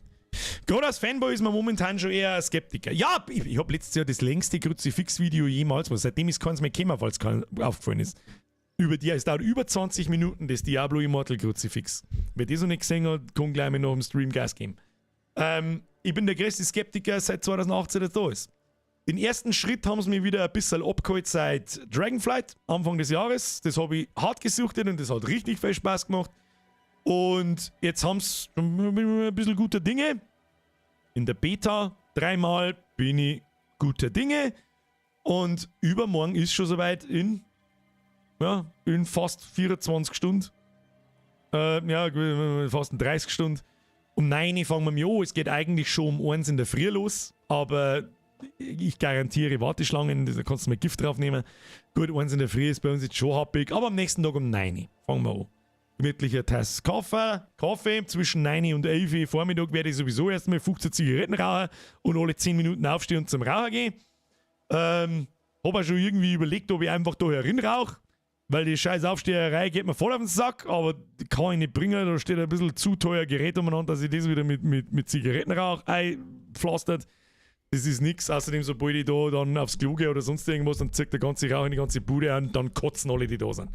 Geht leider nicht. Muss ich jetzt, also ich bin ein professioneller Actionraucher, meine Rauchsessions dauern genau 120 Sekunden und dann sitze ich wieder da. Währenddessen könnt ihr hier ein Getränk holen, zum Bieseln gehen oder sonst irgendwas und dann, ja. So, in Classic haben sie jetzt die WoW-Marken eingeführt. Big Fail, habe ich auch gelesen, ja. Classic ist sowieso scheiße. Ganz ehrlich, wer Classic immer nur spielt, für mich einen totalen Fohl. Also, seriously. Also eine Nostalgiereise 2018, das war okay. Schluss. Der Dampf ist eh schon lästig nur auf die Sachen, alles pickt. Ja, das stimmt, aber trotzdem ist der Zigarettengilb-Grind ist einfach nur mehr hausig assliger. Vor allem, du kriegst den Gestankscheiß nicht mehr raus. Nimm einen Snooze, der stinkt nicht so. Ja, der bringt dann nix. Einfach aufhören bis dahin. Ja, bis übermorgen. Herr, schnell das Rauchen auf, das wird schon. Naja. Hab Unterricht ab 8 Uhr. Was mache ich ab 9 Uhr mit denen? Weiß ich nicht. Sagst du dir einfach, du musst scheißen und kommst nie wieder. haben schon bessere Pläne, schlechtere Pläne funktioniert. Wie muss ich sagen? Ich weiß nicht. Bau da einen Dunstabzugsraum über den PC. Das war eigentlich so ein Smokerkasten wie am Flughafen. Das war eigentlich schon geil. Bürger ist gleich sauer, wenn keine Ziege ist. Das ist richtig. Ich meine, ich habe jetzt seit Jahr auch, wie lange haben wir jetzt da im Stream? Keine Ahnung, knapp 3 Stunden. Habe ich jetzt auch keine geraucht. Es geht schon mal, aber Raucher wissen das, man gewohnt sich an gewisse Situationen. Ich bin es einfach gewohnt, dass ich zwischen 8 und 11 keine Zigaretten rauche. Ab und zu kommen sie mal im Stream vor, dann machen wir kurz eine Pause und es läuft dann schnell ein 3-Minuten-Video. Ich gehe rauchen, bieseln, hol was zum Trinken und sitze mir wieder her. Das kommt vielleicht einmal in 30 Streams vor. Aber um 9 Uhr in der Früh bin ich das halt nicht gewohnt. Um 9 Uhr in der Früh bin ich gewohnt, dass ich in aller meiner Ruhe da am Rechner sitze, meine Arbeit vollrichte und alle 10 Minuten zum Rauchen aufstehen kann, wenn ich das will. Und das bin ich vor allem in der Früh, bin ich das einfach gewohnt. Darum wird wahrscheinlich, wir werden einen Stream einschalten, um 5 nach 9 Uhr gehe ich jetzt meine Rauchen. Keine Ahnung. Ich kann ja einen Chat und das Headset mitnehmen, dann kann ich wenigstens schmeinen, nein, das haut auch nicht hin. Dafür kleiner am Stream qualmst 5. Na, so schlimm nicht, aber 2 schon. Wenn der Bürger auf der Terrasse streamt, werden Bullen kommen, weil es so laut ist. Das ist übrigens genau, was ich gemeint habe mit von Freitag bis Mittwoch. Es wird kein Rumgebrülle, Stream. Es muss am jeden Bauernbiffi da herin jetzt klar sein. Es wird keine Halligalli Drecksau-Party, sondern ich werde genau so wird es, Achtung, Vorhersage. Die Wettervorhersage für Freitag ab 9 Uhr bis Mittwoch, nächsten Mittwoch so um die Zeit jetzt. Hoffentlich halten wir es so lange aus. Ist dieser hier? So, habe ich die Ehre benannt. Los geht's. So, jetzt gehen wir da rein und prügeln wir da. Hat eigentlich schon irgendjemand, weiß ich nicht, was hat sie so für Level meiner Paar? Ja, schaut gut aus. Ja, dann machen wir das so. Passt. Vielleicht bin ich sogar mal Minuten Start. Vielleicht stehe ich einfach auf und sage gar nichts, hol mir was zum Trinken, sitze mir wieder her und